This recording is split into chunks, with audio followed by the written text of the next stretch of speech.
Okay, we're live. Let's do this first while we're waiting for people to join the stream. Hey everybody, this is the first live stream of 2023 on the channel. So welcome to all the new recent subscribers that did join at the end of the last year. So about what was that, like within the last week or two, actually.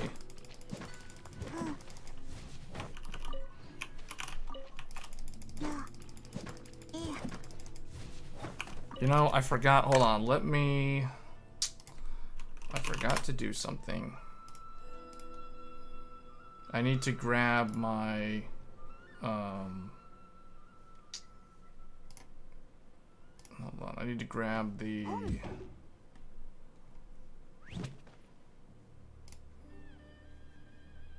here. Put this in the description so people who are wondering.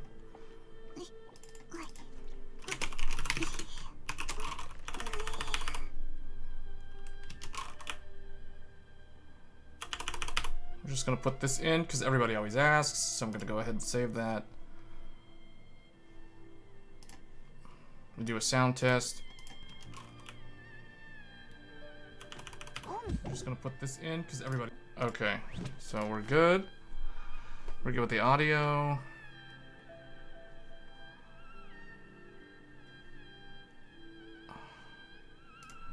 Okay.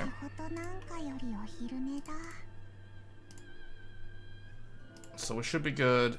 We'll be talking about stuff. It depends on what the viewers start asking questions about, depending on the PC hardware. Because usually the streams always tend to go there to some degree, talking about PC hardware.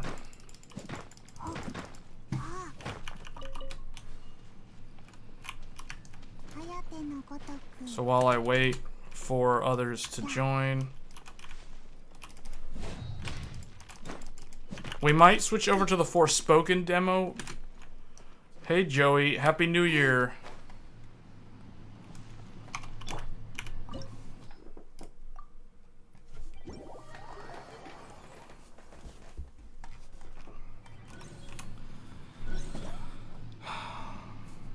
Oh, we got people joining quick. We got 3 people in here that joined really fast.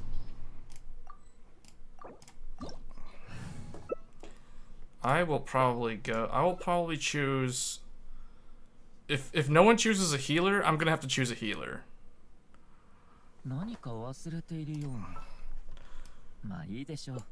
Hey Joey, were you able to oh wait, we got a healer. Okay, I think we're good. Were you able to retake the world record?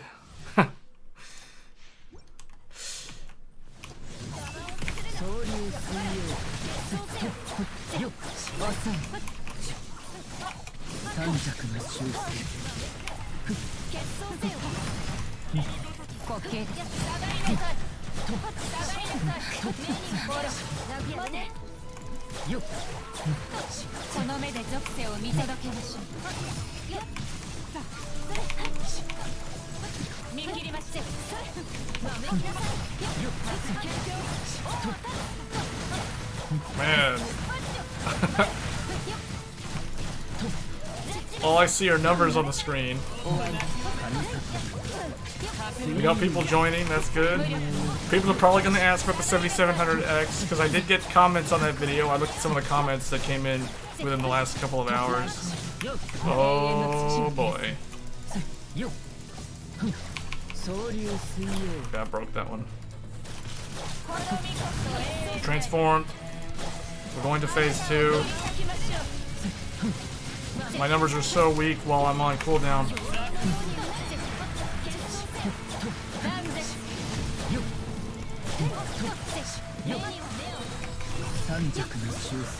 Alright, so in this phase, we have to survive her ult.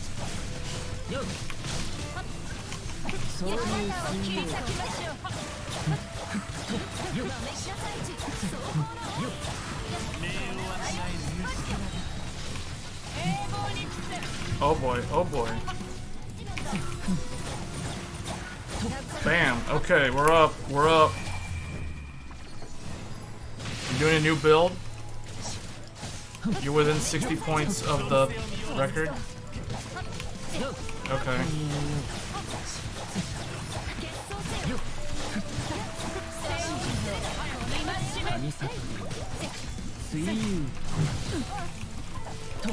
Oh, this is the part where you have to jump the stuff.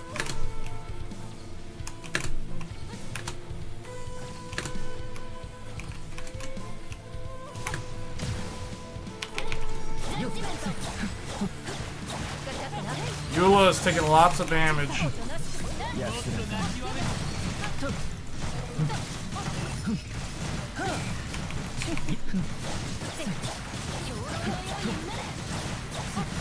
Lots of damage. 20k. Someone hit 20k. 25k. I don't know who's getting the. Oh, that's Eula. That's gotta be Eula. Man, that was good. Boom, boom, boom. Man, this guy's moves are really good. So, what are you gonna build with that?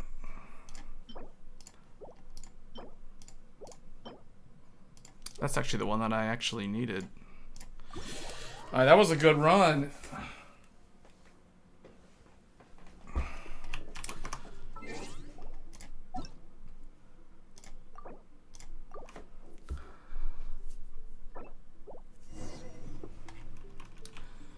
Alright, so we will probably... I'll probably switch to the Forspoken demo. What I wanted to check is if the Hogwarts Legacy game has a playable demo.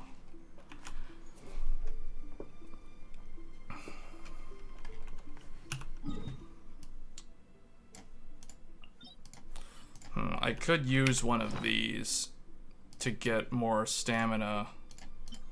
6 days remaining. So I'll probably use this. Actually, yeah, I guess I'll go ahead and use this thing. Because I need to, for this game, what I need to do right now is I need to prepare, well, I don't know. I'm thinking of taking a break from this game. So a lot of people who watch my channel, usually as I wait for viewers to come in so we can start having an actual discussion, is I usually play this game, but I don't know, this game's starting to get a little bit long in the tooth. It's basically log in, do your weeklies, do your dailies, and then you're pretty much done. Let me see, what else do I need to do? I guess I need to visit this thing.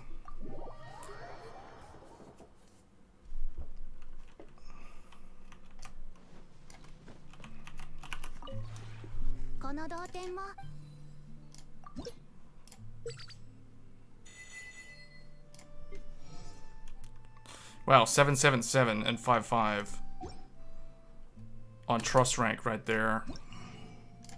I can get another one of these, but I think I should be preparing for the next banner. I don't know. I'm probably gonna grab the relic or the artifact material.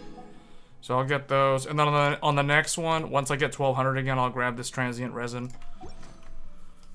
But this game has gotten a little repetitive. I'm behind on the story. I mean, I have all these other quests that I could do. Wait, why am I still in co-op mode? I thought I returned to single player mode.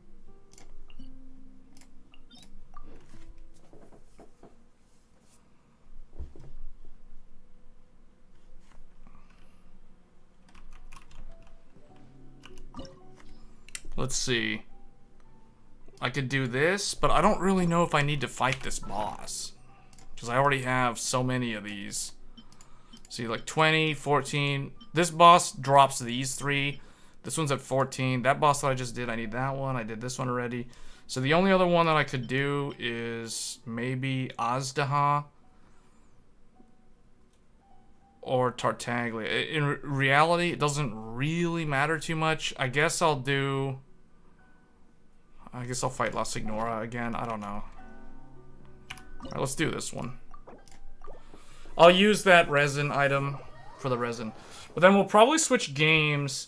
I I've compiled my list. Most of the games that I want to play this year that are new releases in 2023 are, funnily enough, launching in the first quarter of the year. I think there's really only 2 games that I'm looking forward to, that one of them is in the summer, and then the other one is, if it actually shows up, is going to be at the very end of this year. So, let's see. So no one's healing, huh? So I guess I have to be a healer. Oh wait, Bennett's a good healer? I guess I could go Kooky. So it would be Kooky. There. And Nemo and Dendro, so that's really weird. Okay, so we got Swirl, and we have, not Hyper Bloom.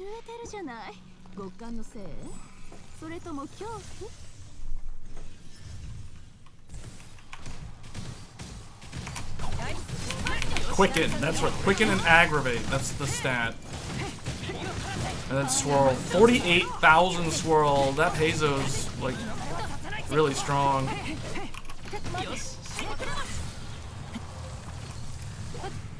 I guess we can just stand by it, right?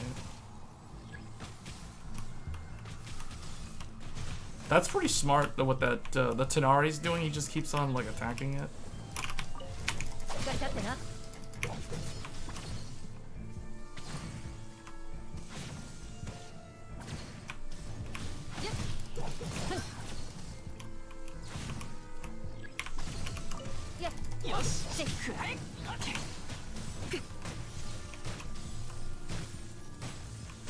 Ouch.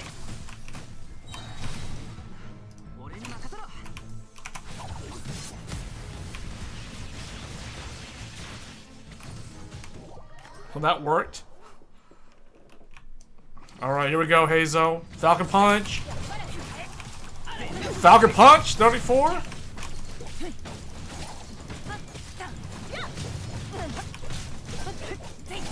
In multiplayer in this game, I just feel like as long as you have a healer, as long as I play as a healer, everything always goes fine. If I don't heal and then for some reason no one else brings a healer, then it usually ends up being really terrible. It ends up being a terrible online experience.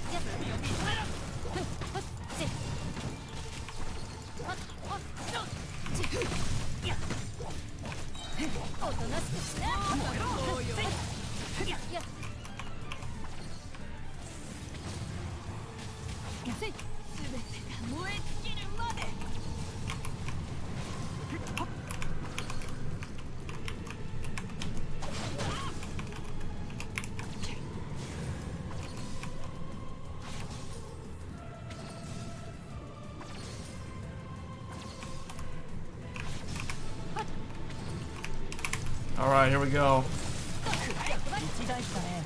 There we go. That was actually very smooth. That was a very smooth run. I'll have to use this thing.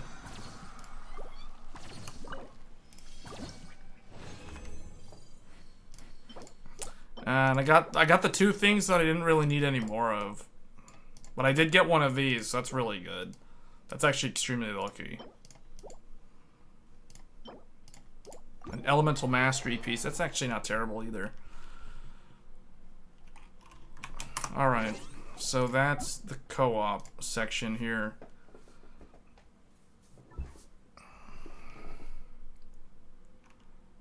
Okay.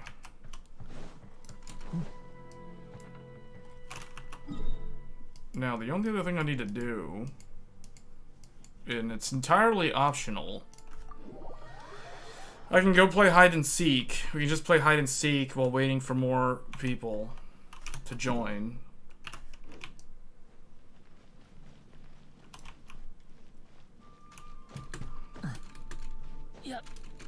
That new Zelda game that comes out this year, I don't know when it comes out, but the gameplay is going to be a lot like this. Because this game borrowed a lot from the Zelda series.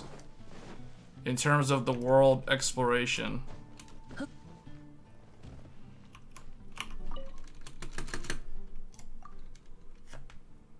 Guess we can do this.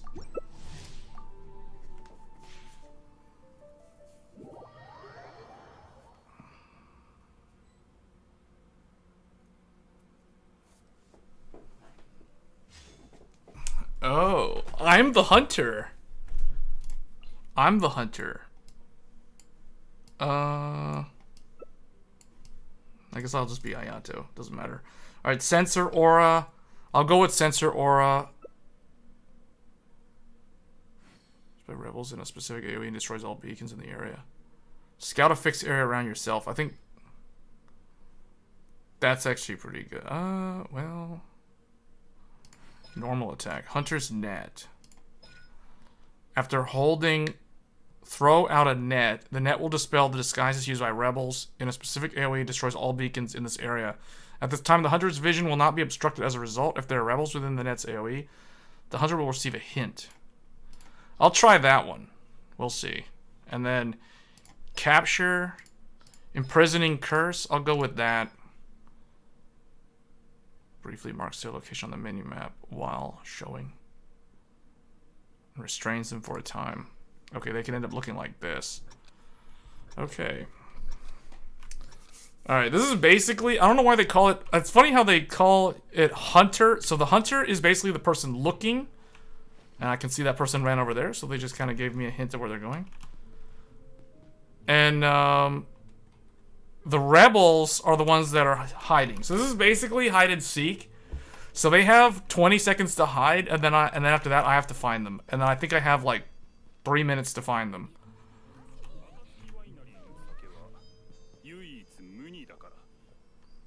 Why is this guy walking in here? What in the heck? Alright, what map is this? This is the Dawn Winery. They're gonna, okay, the smart thing to do, if it was me. Oh wait, someone's around.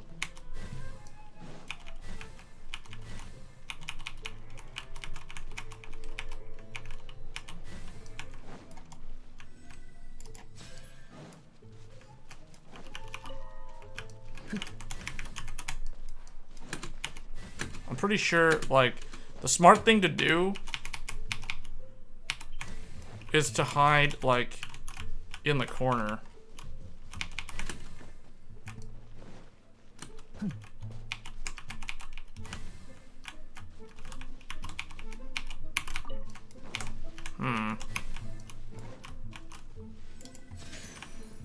Hold switch to aiming mode to prepare the hunter's net.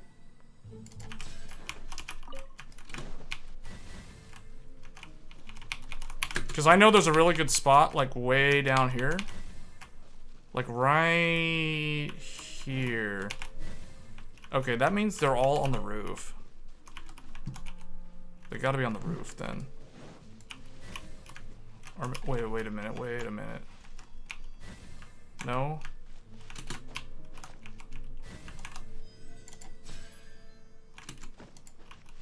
I don't know what that ability does. I feel like I should have chose a different one. A favor has descended. Yep. Okay. Alright, what I want to do first before I use this. Oh, great. I need to get on the roof first. The heck? Captured Patty. I don't know what that was about. Yep.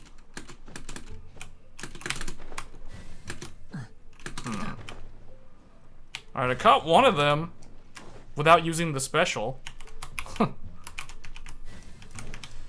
Alright, let's go and see if they're over here.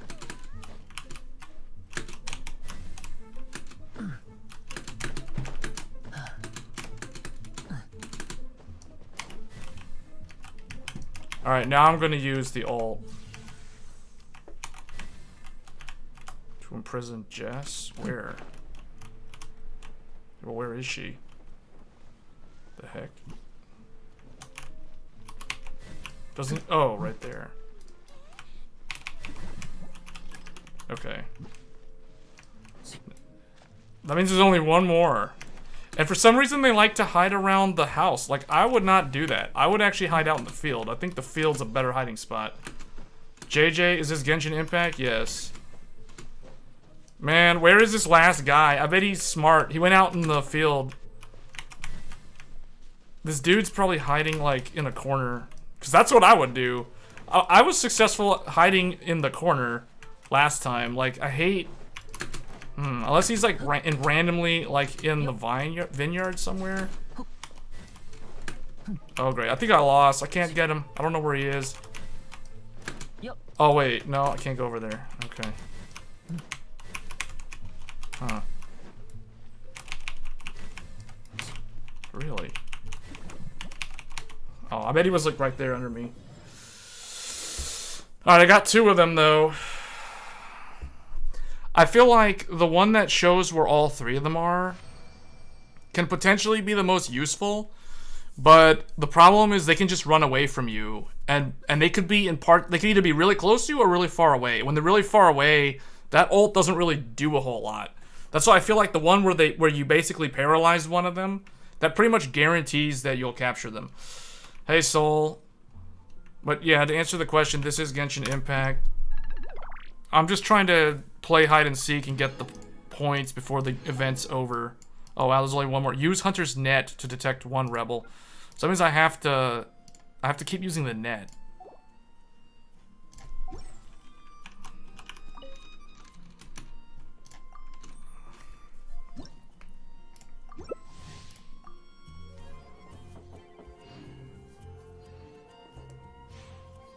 So for this game, for 2023, this game should add Fontaine, the next zone, but that's gonna be probably in August or September. Alright, so this time around I'm a rebel, so I basically have to hide. So it's best to choose a small character, because they're usually harder to spot. So we'll go with, oh, it's Dawn Winery again. We'll go with Diona, I guess. Transparency. Wait a minute. The rebel will be invisible and cannot be discovered by the hunter until the beacon is destroyed? No, I'd rather go with transparency. Disguise. Yeah, I'll go with this. Alright, let's go.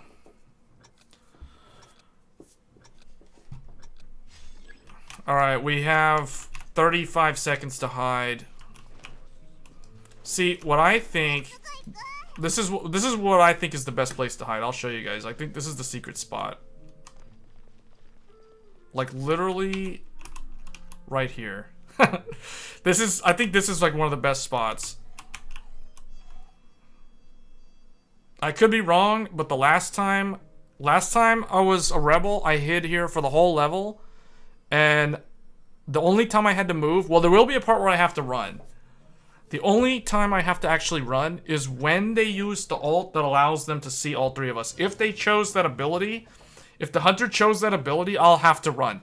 If the hunter chooses the ability where it randomly paralyzes one of the rebels, then I either can just stay here and do nothing, or if I get chosen, then I don't have a choice and I'm basically stuck. So, oh, the bad thing about this is it's nighttime. So the lantern lights up at night. If this was during the day, it would be ideal because the lantern doesn't light up. But I'm probably going to stay as the lantern because the lantern's very, very small. So I can just kind of like hide right there like that. Because see, what I've seen a lot of people do is they tend to go on top of the house to look for everybody. Because a lot of people like to hide on top of the roof, which is not a bad idea. But I think it's better to hide out here in the corner. Okay, she's checking she's still by the house. Yeah, she's still by the house. So see, like, I'm still good, because the thing is, those other 2 might give away their position. And then she'll have to chase after them, and I can just, like, chill out over here the whole time and do nothing. So I basically don't have to do anything until she uses the ult. And it really depends on what ult she chose. It's funny how the hunter also only has like 1 HP.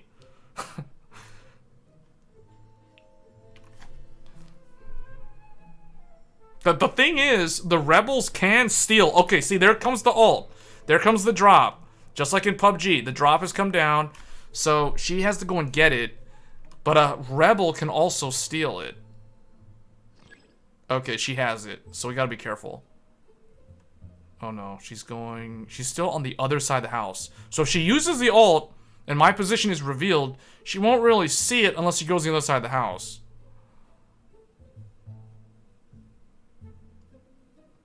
In all honesty, I feel like the odds in this game are definitely against the hunter. The hunter has the harder job. It's easier to just hide and do nothing as a rebel. So it's much harder for the hunter to actually win versus the rebels. It's very easy for the rebels to win. Alright, she still hasn't used the ult. She's probably going to use it within the last 30 seconds. Which, I don't know if that's a good idea. Because even if she chose the one where it reveals all of us, when you only have 30 seconds left, there's a very, very low chance that you'll be able to find them. To get all 3 of them. Alright. Hunter's movement speed has increased. So she's still over by the house. See, this is why this spot is like a really nice hiding spot. Because it's right here at the border.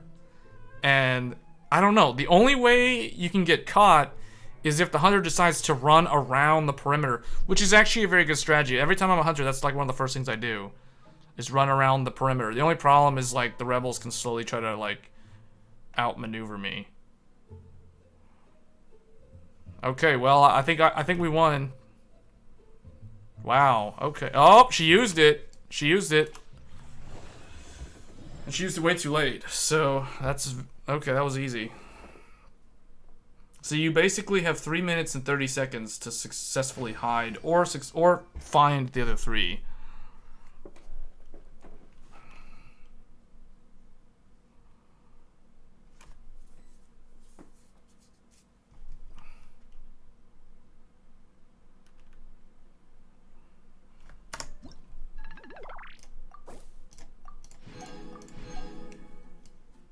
So I trying to play to 6,000 points.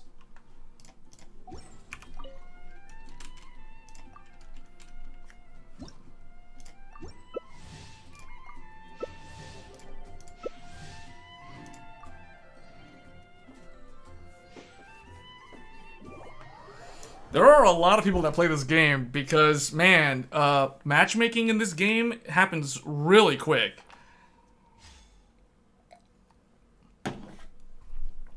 Alright, so again, I'm a rebel, so I'm gonna pick a small character. So it's easy to hide.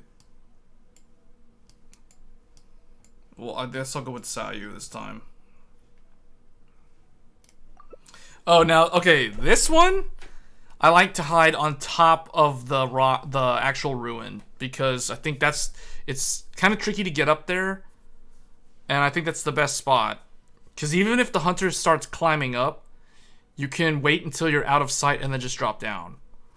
So I'm gonna go with climb up the ruin and just kind of hang out up there the whole time. I still haven't seen every single map though.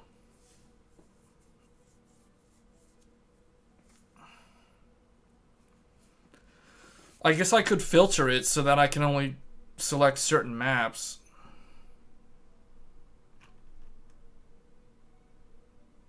I have 2 of the same rebel. We have 2 wanderers. All 3 of us are a Nemo element. Okay. Alright, where I want to go is like way up top.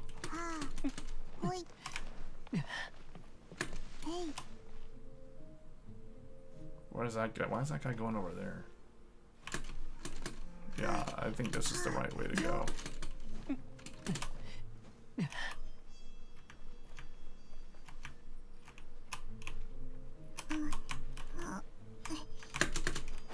We're gonna get caught. We're like doing this way too slow. Oh, I failed. I have to go down here now. Which is not what I wanted to do. I'm literally right next to where the hunter is.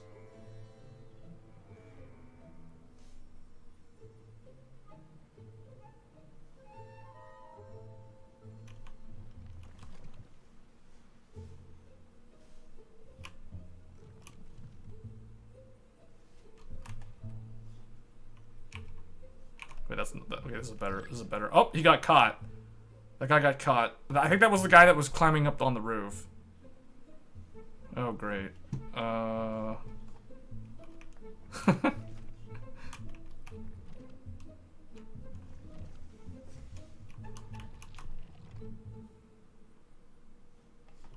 Alright, I think at the minute mark, I'm gonna go... At the 2-minute mark, I'm gonna work my way up to the top. Because I still think that's the safest spot. But the thing is, the hunter is still in this area. Uh-oh.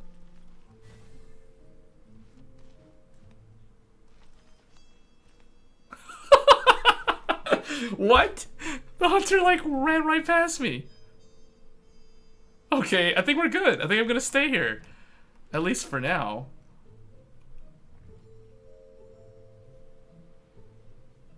Alright. Actually, you know what?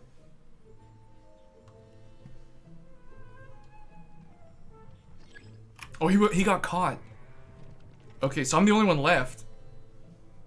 So, I need to work my way to the top of the building. But I don't think I'm in a good spot to do that. He already came in here, so he might not come in here.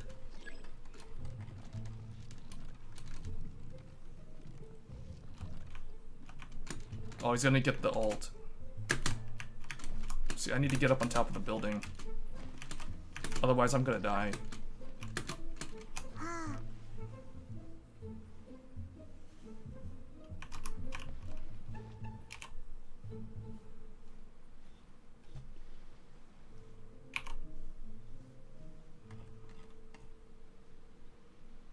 He's over there. Alright, hold on. I'm gonna go up here. Oh, snap. Okay. Is he following me?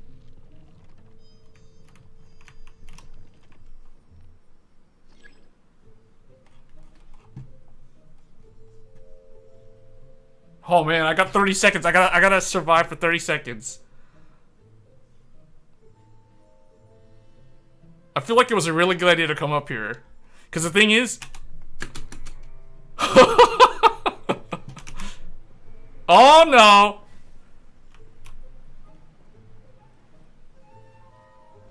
What?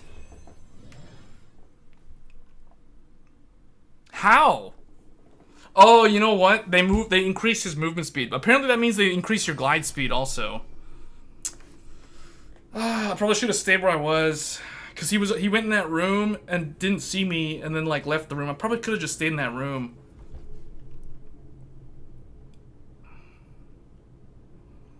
Alright, I'm gonna filter the map. I only want certain maps now because I haven't seen all of them and we're almost done with this event. So we're going to... How do I do that? There was a way to do it.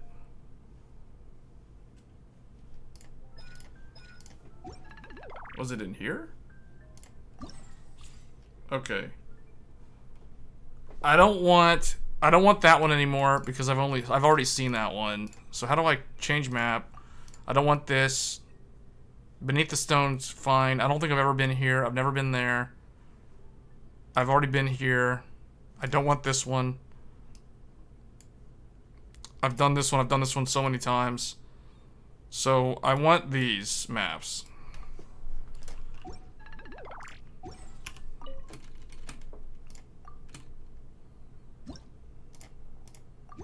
That was terrible.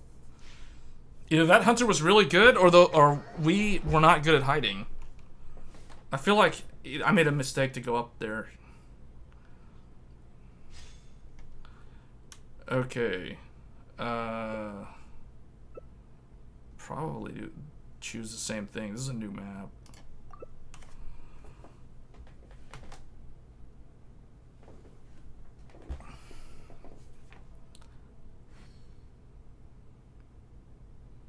Current disguises are... So this is the thing. Like, if you're the hunter, you want to pay attention to these 3 objects, because that's what everyone's going to look like.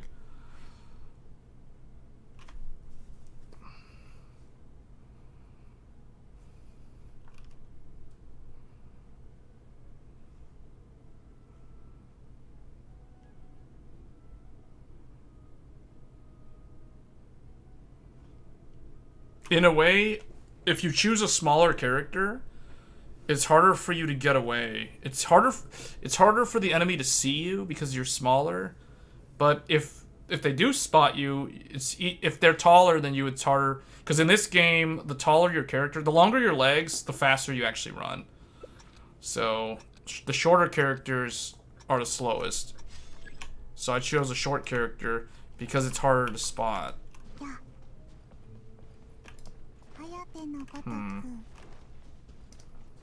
So what I like to do is I like to go to the boundary.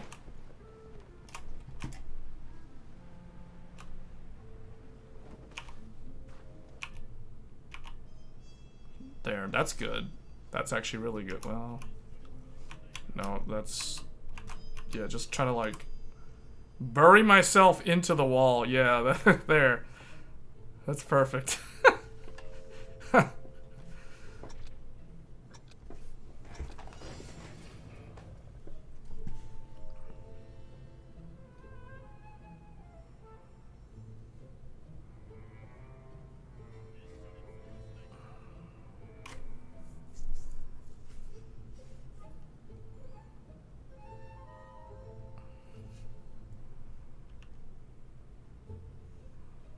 She's like right above me.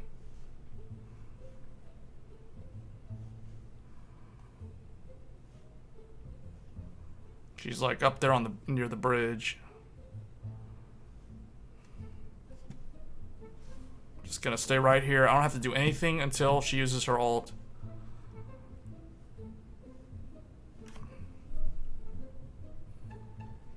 Oh, there she is flying around. And one of the rebels, for some reason, is running around. That's not a smart idea. I mean, it makes it easier for me, but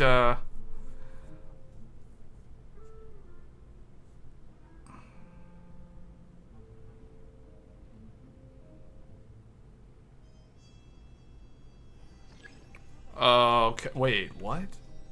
That's like right up by me.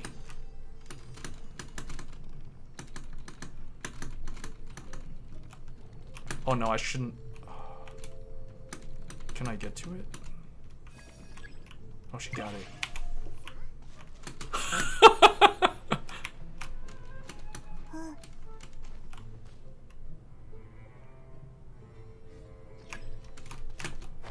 What?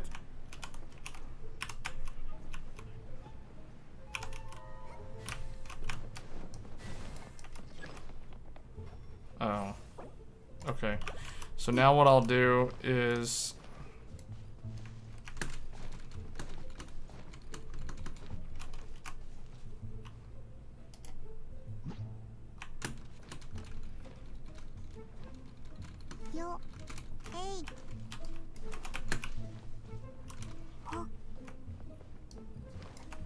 Where is she? Oh.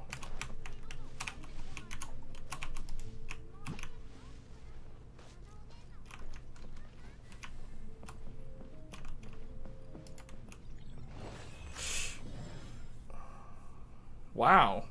These hunters are pretty good. That's the second time that a hunter in a row has caught all three.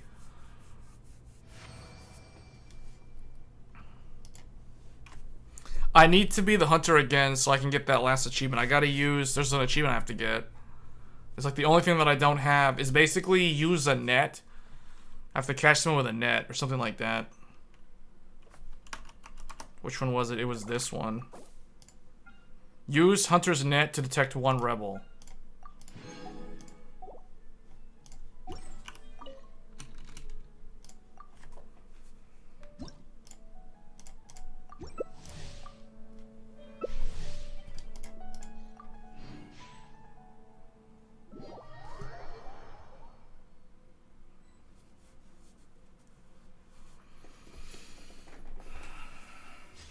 Alright. Oh, I'm the hunter. Okay. Now, I want to be somebody tall. Because I want to be able to outrun them. So I want long legs. So we're going to go with Ayato. Because he can outrun all of them.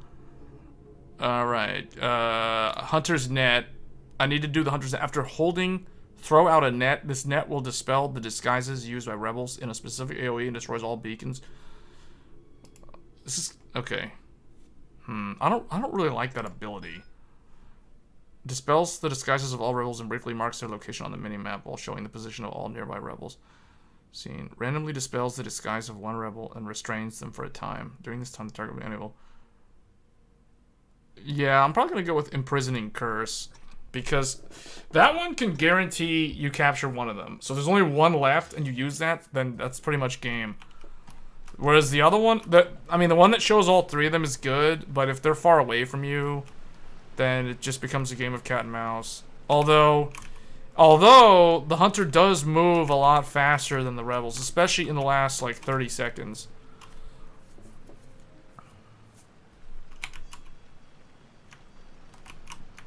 Yeah, see, like my movement speed is already faster than normal.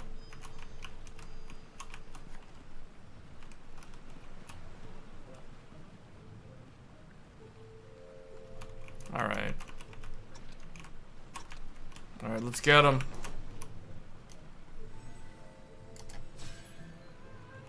How do I use that?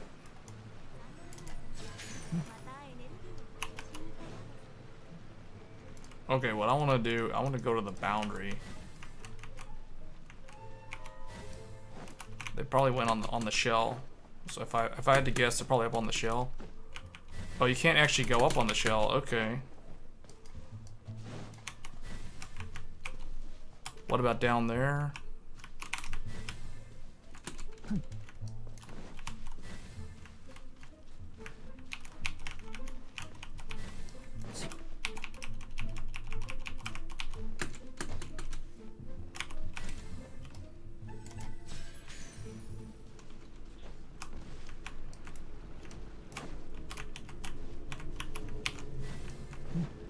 Oh, Kaya's running around. What's he doing?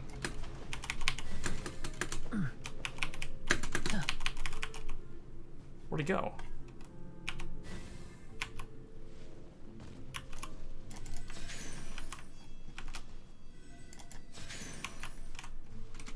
I just saw Kaya. Yep.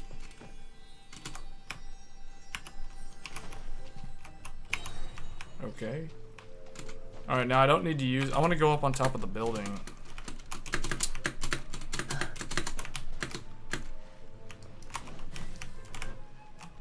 Oh, I gotta go up there from the shell.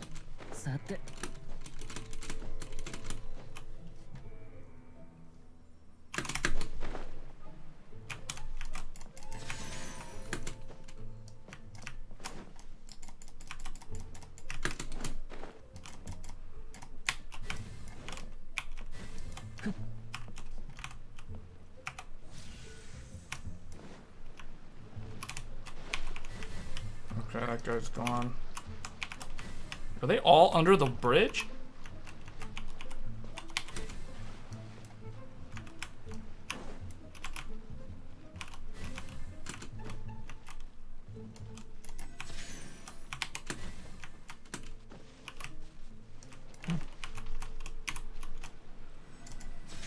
Where is this? I saw Kaya, but I don't know. Where did he go? Is he like over here?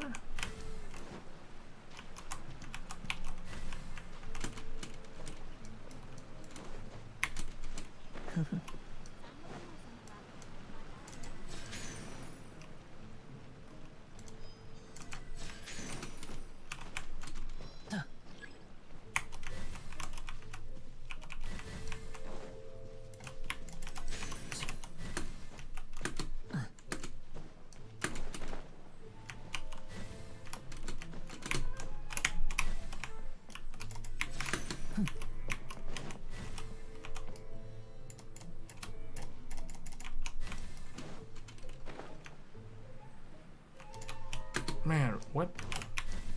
Where'd that guy go? He's like... He was like right here. Oh, there's someone right here. No, that's the guy. That was the guy who I caught. This dude, Aliyah, was like literally right in front of me. I don't even know what he did. He must have used the stealth. You go invisible, and then he turned into a tree or something. The only thing that I forgot to do was I didn't look at what were the actual objects. It was like seaweed and like, I don't know, a tree plant or something. I don't know what the third object was.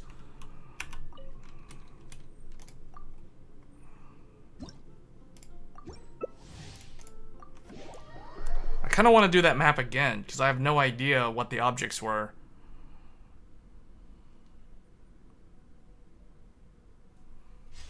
Okay, good, because I wasn't paying attention. So I'm just gonna stick with him. Well, you know what? Let's go as someone who's medium-sized.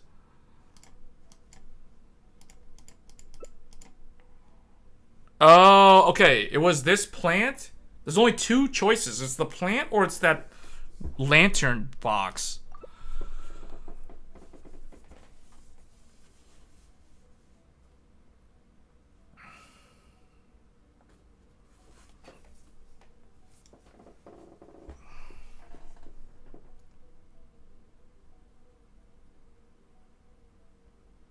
Coral thickets and stone lanterns.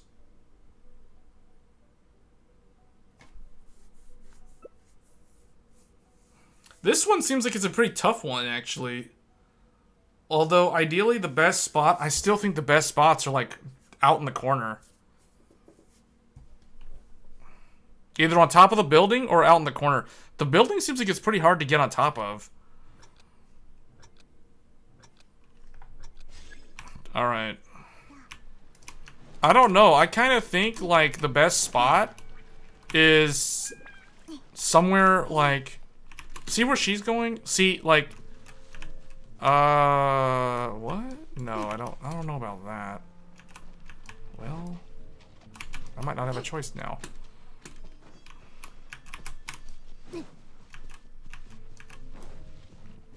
Everybody's hiding around here. I kind of think the best thing to do is to go out, further out. Oh, but you can't really go further out. Alright, well, this is as far as you can go. No, I guess that.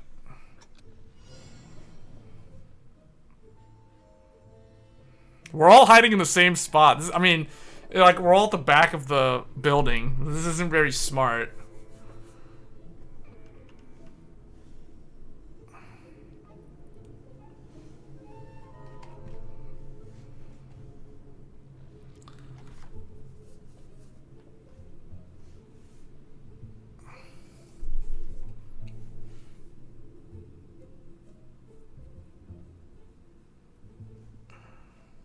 Oh man, she's coming closer where I'm at.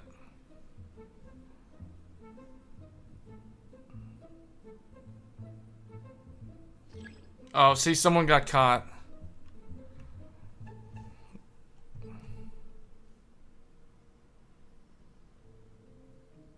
She's going around the outer rim. Uh-oh. She's like literally like right above me. Oh, you know what? Oh, there she is.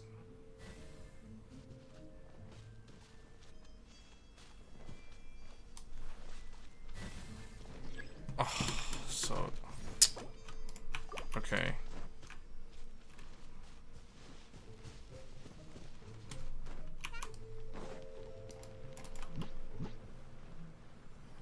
Huh.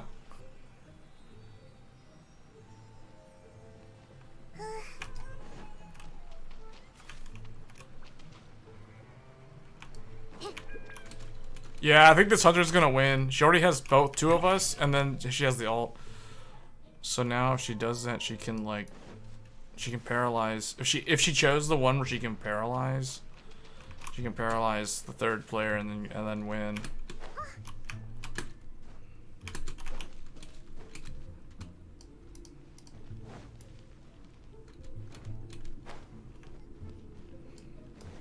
See, knowing the map is like the most important thing. I didn't know you could just easily just get on top of the roof by going around on the shell like this.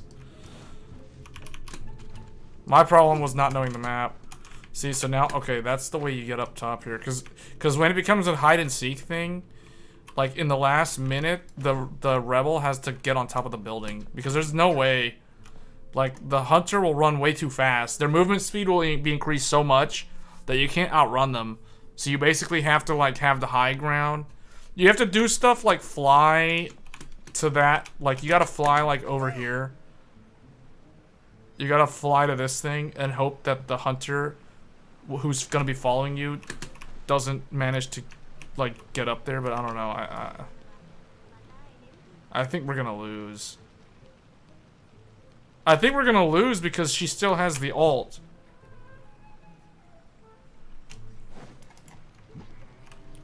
Why is this here?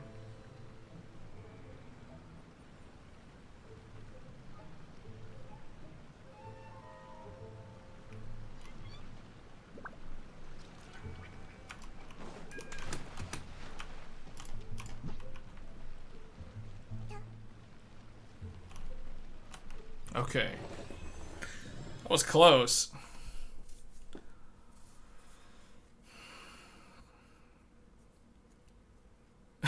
It's funny how it says achieved victory by relying on somebody else.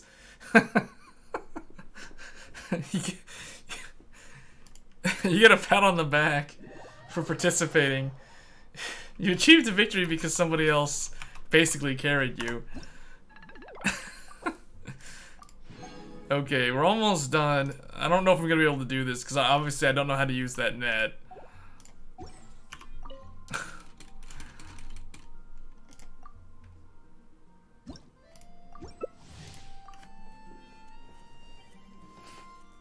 That's kind of hilarious.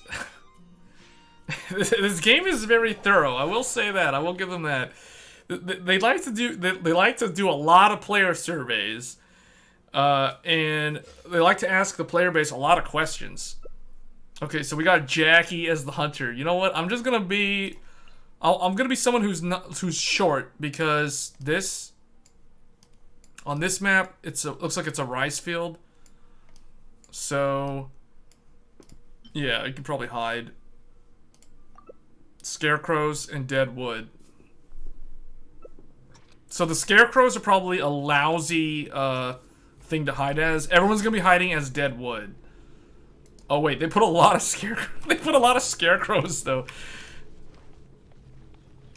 Okay, maybe the scarecrow is more viable than I thought, but I want to see like how far out can you actually go? Oh, you can actually go all the way over here.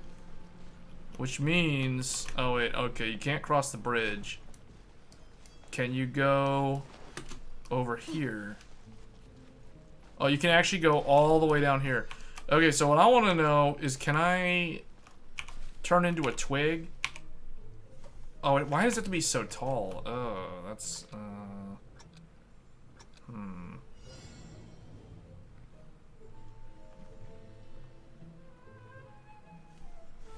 This might not be a good choice.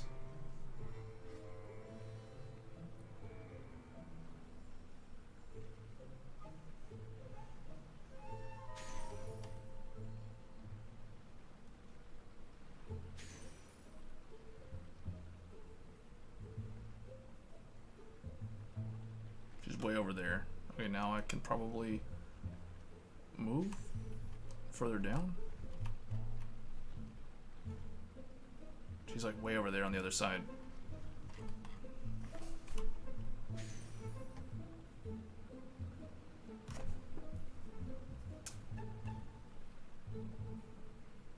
Uh-oh, uh-oh, uh-oh. What?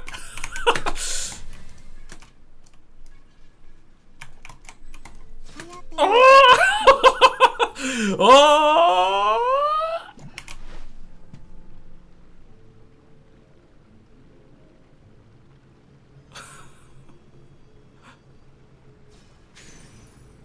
What?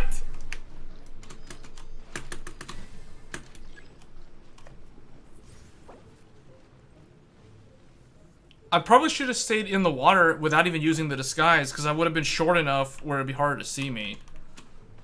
Because from his vantage point, this is what he would have seen. The problem, I think the stupid turning into the dumb tree like made me too tall. Oh, that's what I should have not have turned into anything. I should have just used my height advantage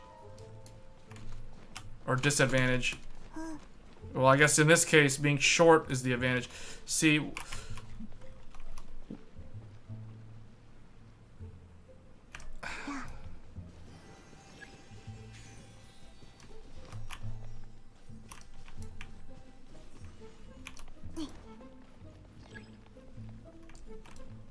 Rebel. So a rebel actually took the ult.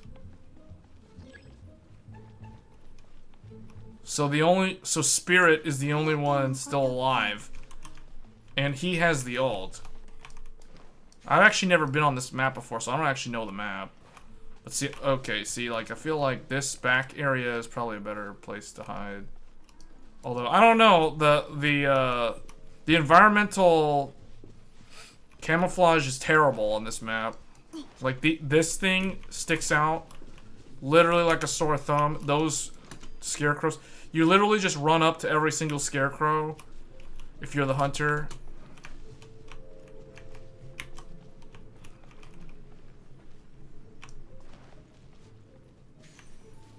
The thing that they did, though, was at least they put scarecrows on like, all over the place. So it's not as obvious.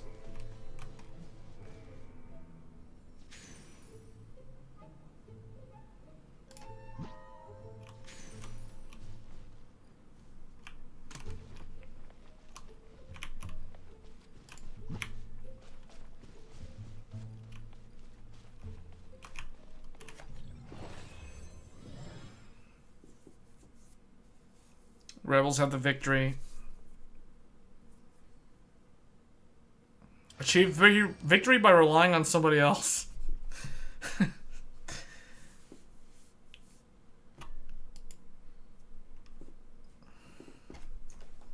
See, out of like 10 games, the Rebels probably win 80 or 90% of the time.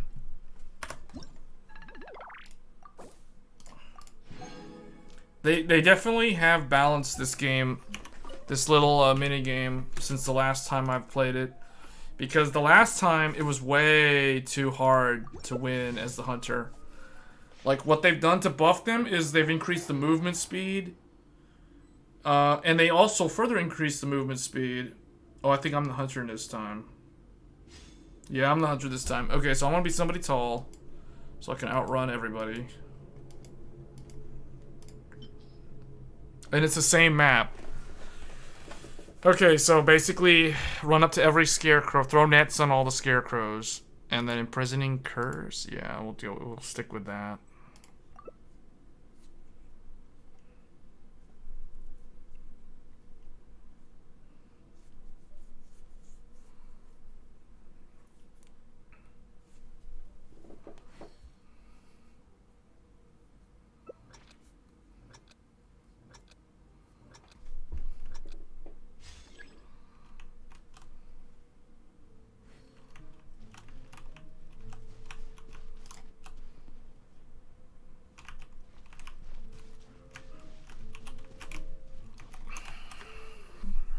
How much resin do I have? Oh, I need to use my resin.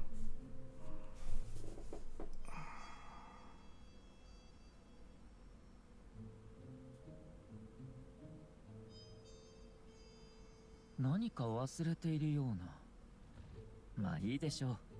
また思い出したら誰かに届けてもらえばいいだけのことです。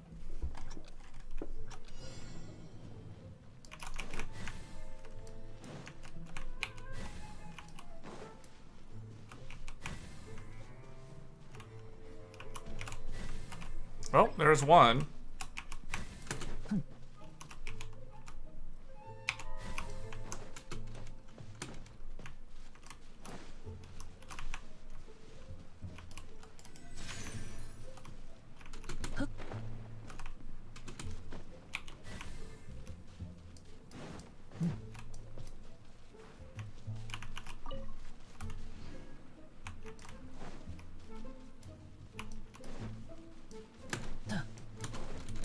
See, like, they really buffed the, I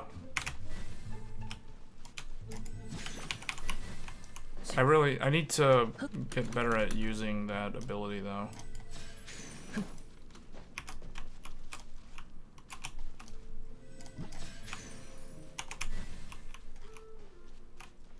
Wait, what? Oh.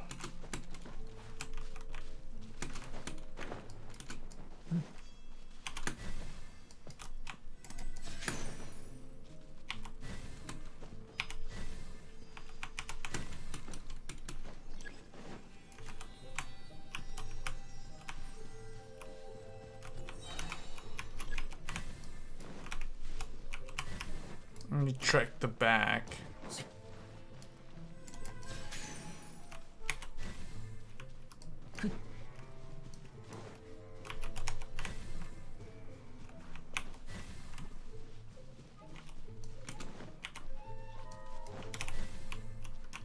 No, that's somebody doing fake stuff. Alright, they gotta be probably in the village.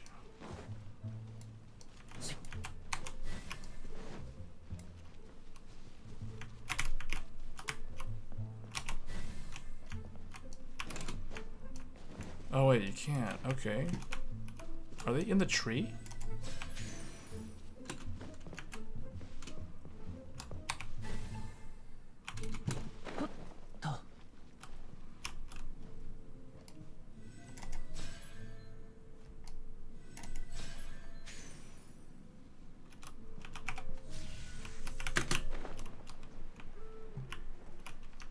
What?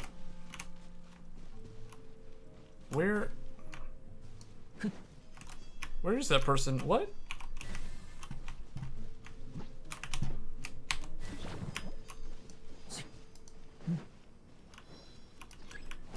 I imprisoned them, but what?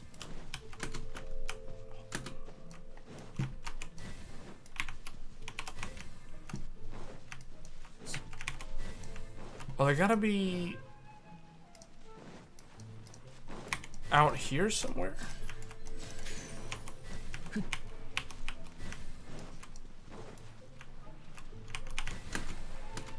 Yep. Okay. That was one. Really? What? Where's it?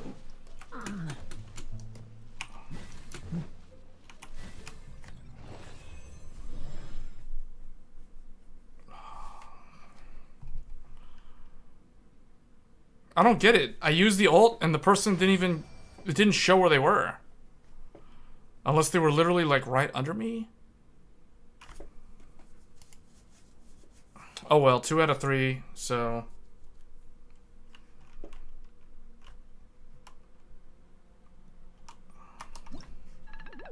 Almost done. This is the last run for this.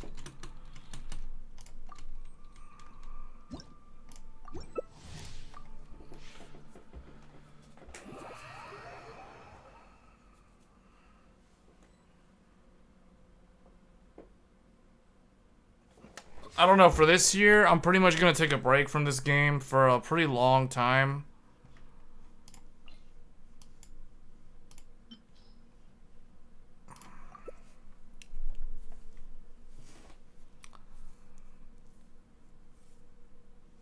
Actually, hold on. Her,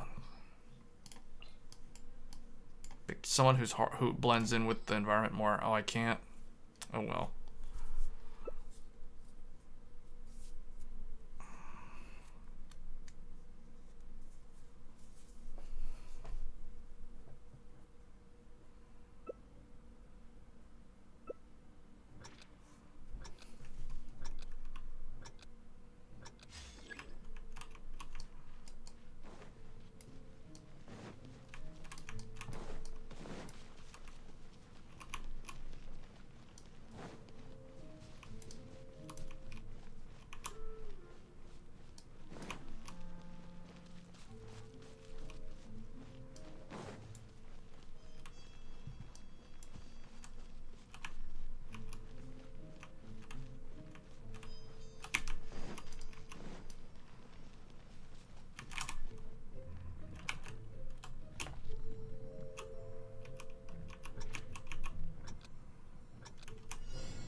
think we're good. She doesn't really seem like she's come back here so far.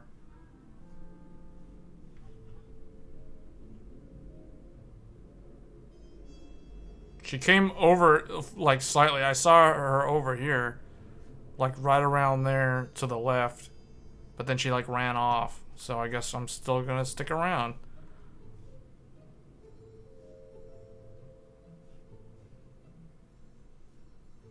She's, like, inside the building, or she's, like, up there?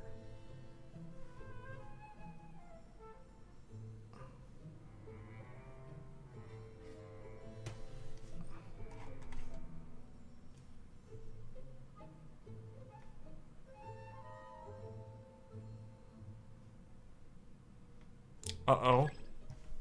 Uh-oh. The ult is, like, right above. Oh, no. Oh, no. Where is she? Oh, no. Okay, I gotta stay, like... I gotta get inside the building.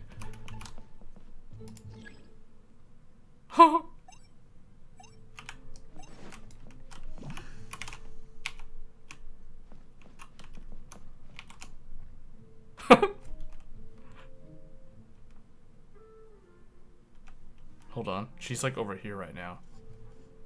I don't know if she's been inside here.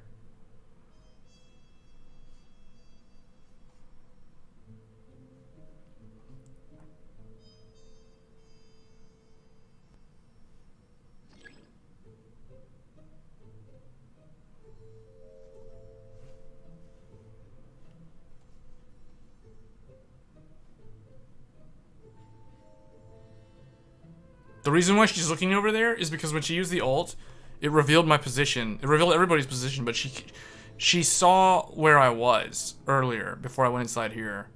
So the thing is, you, like, as a rebel, you have to change position if you're revealed, because otherwise, if you literally stay in the same spot, unless for whatever reason they don't come by. Okay, we won. Yeah. All right. One in escaped capture, even though marked by insight. See, one without using disguise. That person didn't even use a disguise? What?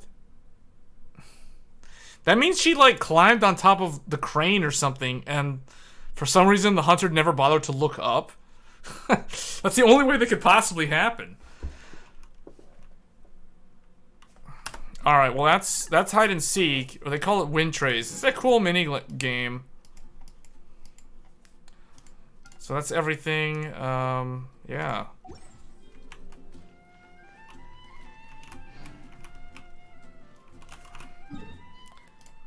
Let's go, what do I need to do? I have 55 resin. I need to use it before we switch over to something else. I still am maxed out. I guess I could farm artifacts. Ayato kind of needs those artifacts from, I think they're from the Chasm, or where are they at?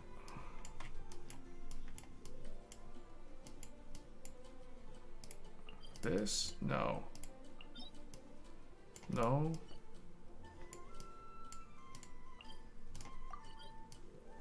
It's not this one either. Okay, his are from the Chasm. They gotta be. Yeah, he wants Echoes of an Offering. I guess we can do these.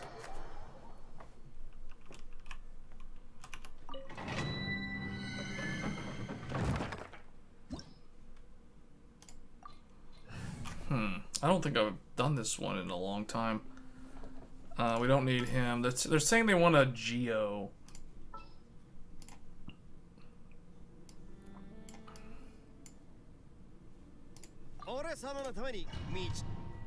Guess we'll go with these guys. When characters using elemental skills, Shockwave will be unleashed, dealing true damage.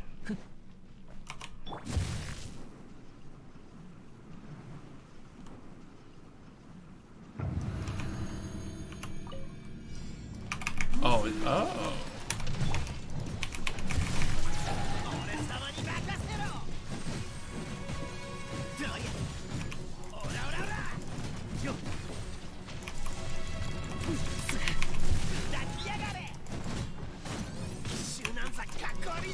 Alright, what I need to do is roll around, hit them, generate a bunch of particles, get Yai out, do her thing,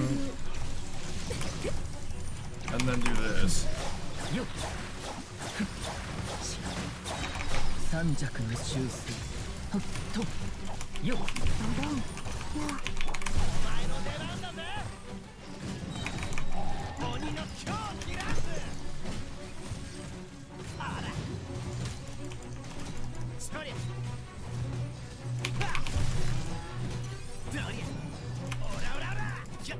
Yeah, this is not the ideal party for Ito because he really, ideally he wants,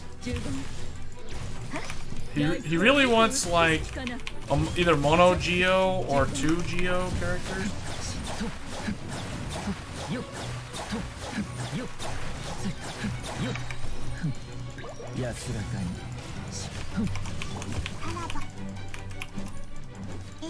Oh yeah.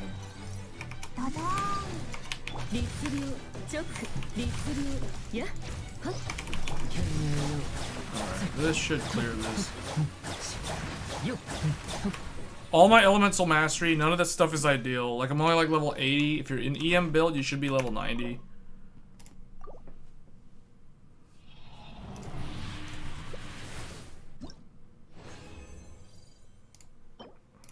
It's not ideal. Alright, whatever, let's do another one. And then I can probably do 2 more with the resin that I have, or turn it into a condensed.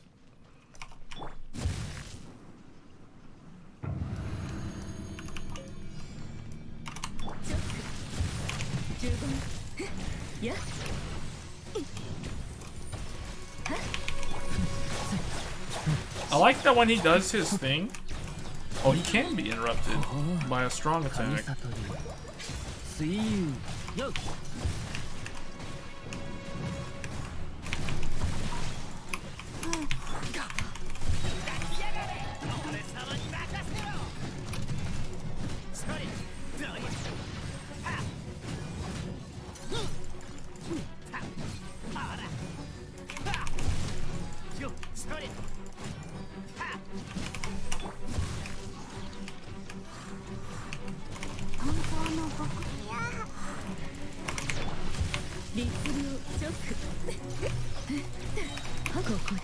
Oh, whoops.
We're getting Xiao's stuff instead. These aren't the ones that I want. I mean, I'll take them, but these really aren't the ones I need.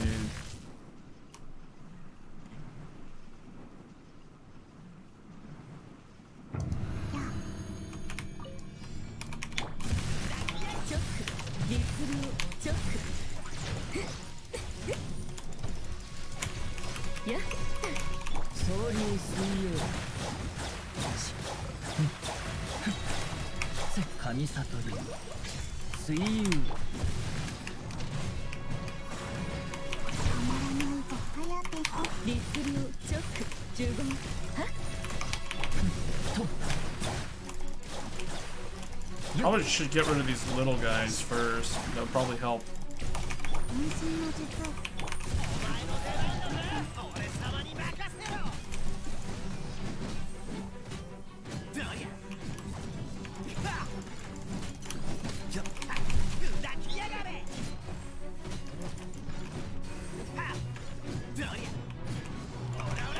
三尺の修正。あ、千両の一室。面倒じゃん。律流有 To 限 go for the な iframes. 十分チョック。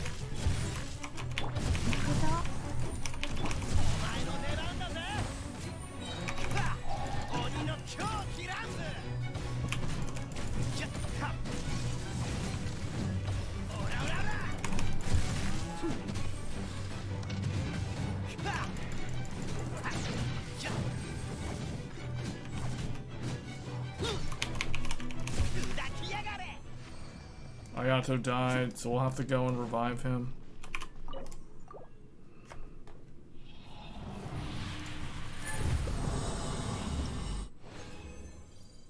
Man, I'm getting a bunch of things that aren't even like, wow, this is terrible. What is this? Is a circlet? This is terrible. I don't know. I'm gonna take a break from Genshin Impact for probably a couple of months, to be honest. Unless they bring like the Shenhe rerun, because it's like I don't understand why it's been like a year and since her banner, but for some reason they're like, nope, we're gonna bring back Ayato and Yai Miko, even though like they're way more recent than her by like a good 3 months. But oh well.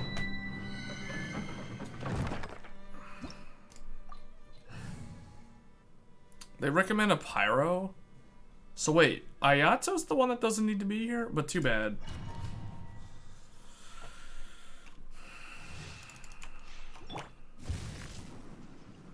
Oh, you know what? If I had a pyro, it'd probably be activating that thing more. That means Yai should be the one that's actually... I see. Okay. Yeah, see, it's the physical damage stuff is happening.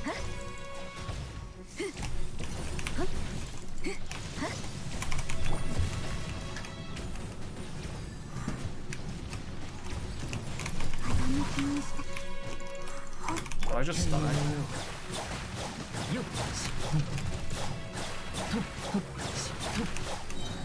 I want to go right here.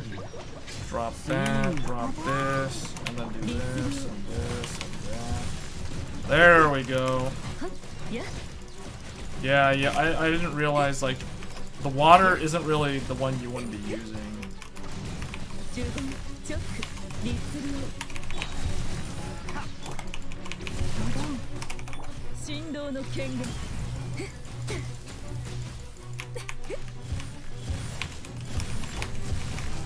There we go. This is going way more smoother than it was.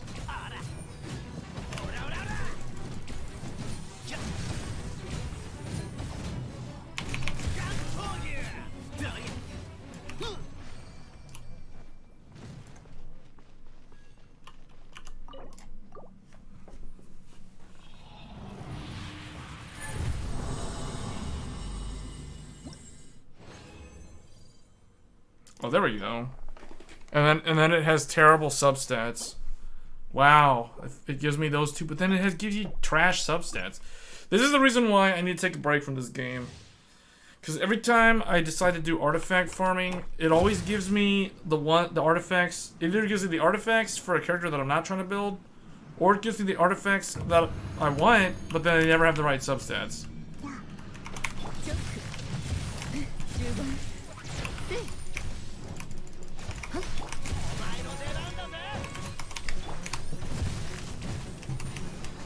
I guess these two can die together. Let's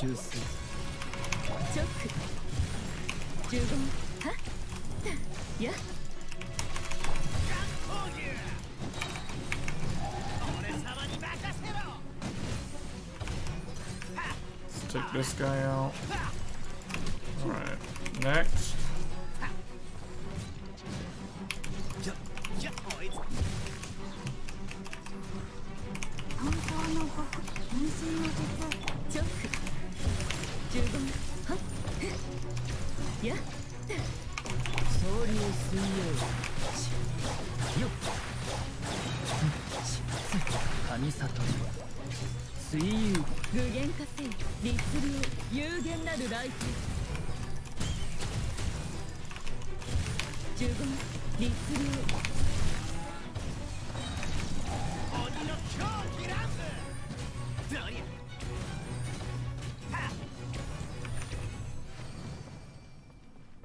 What is his? Oh, okay, 9.5. Okay.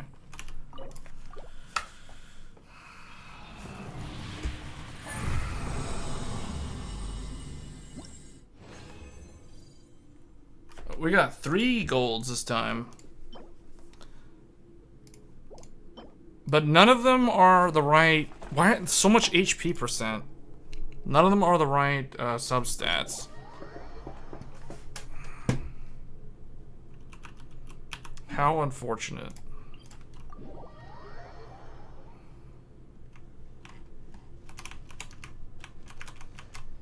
Okay.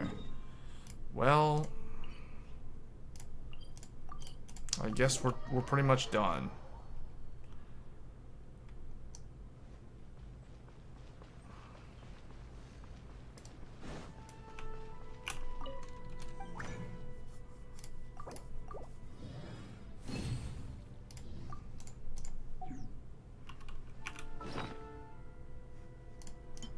Alright, I've used up the things that I need to use up.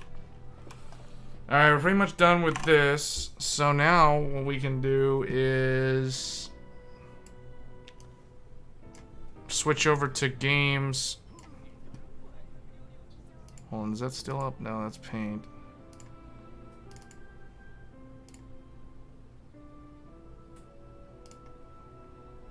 Okay, let's go to this. Why is it the wrong size?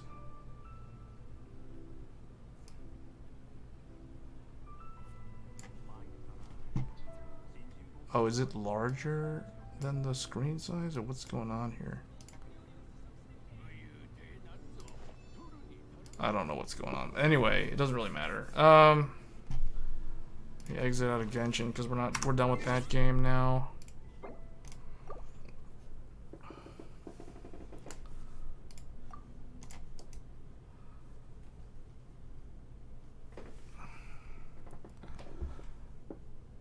Okay, so games that are coming out this year. Probably the first one is Forspoken.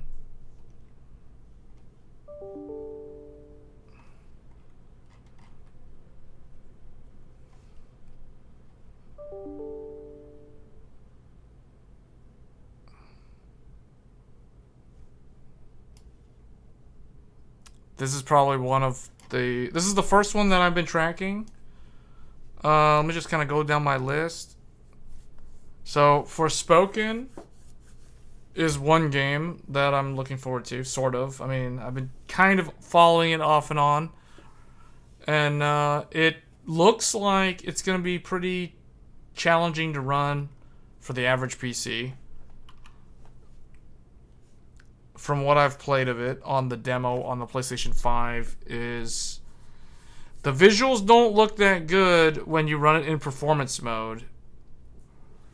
It looks really nice in the quality mode, but the problem with the quality mode is it's 30 FPS. So you kind of want this in performance mode, but then it's not going to look that good on the consoles. So the other thing about this game is the way it scales to PC. It seems like it's going to be pretty taxing on the machine. So just to look at it here,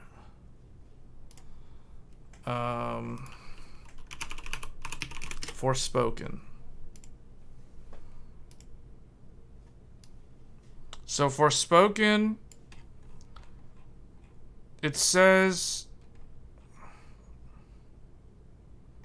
wow, they changed it. They changed the hardware requirements because there already was a video done by a couple of people that looked at the system requirements. But the thing is, so this game, it said, if I remember correctly, the recommended GPU for 1080p, I think it was 60 FPS, I think.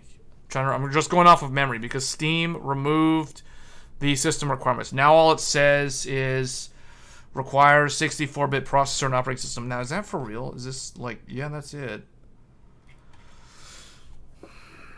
So I remember it saying that it needed like a 5700 XT or a RTX 2070. I think that's what it said, or maybe a 2080 was the recommended for 1080p. So that's pretty challenging. That's not your typical, Steam game that says recommended GTX 1060, RX 580. Like, it's not one of those type of games. So it's pretty taxing. But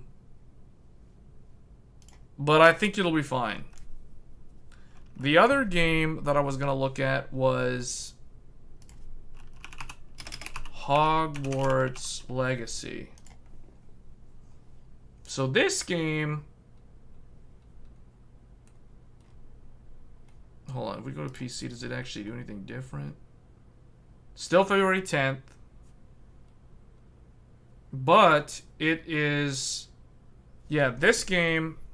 Let me go look it up on the wish list real quick. Because I've been tracking this one too. I think... Ooh, Monster Hunter Rise is on sale right now. But I really don't want to get into another Monster Hunter game because those games like are very addicting. So, okay, so recommended for Hogwarts Legacy for 1080p 60 FPS high quality. They also say SSD preferred. So you're going to kind of want to run this game on an SSD. It is saying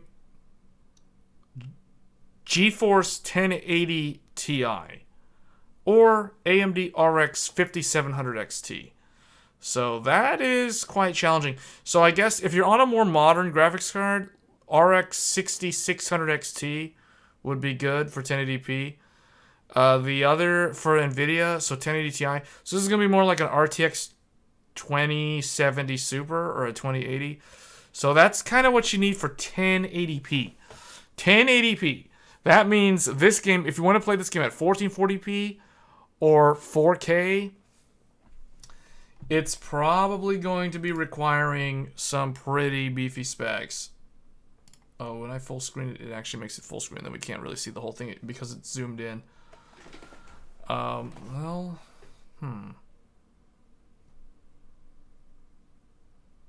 does this do? Oh, that's picture in picture. That's not what I want to do. If I do this, it zooms it in, so then everybody like can't really see it for some reason because it's gonna. Well, hold on.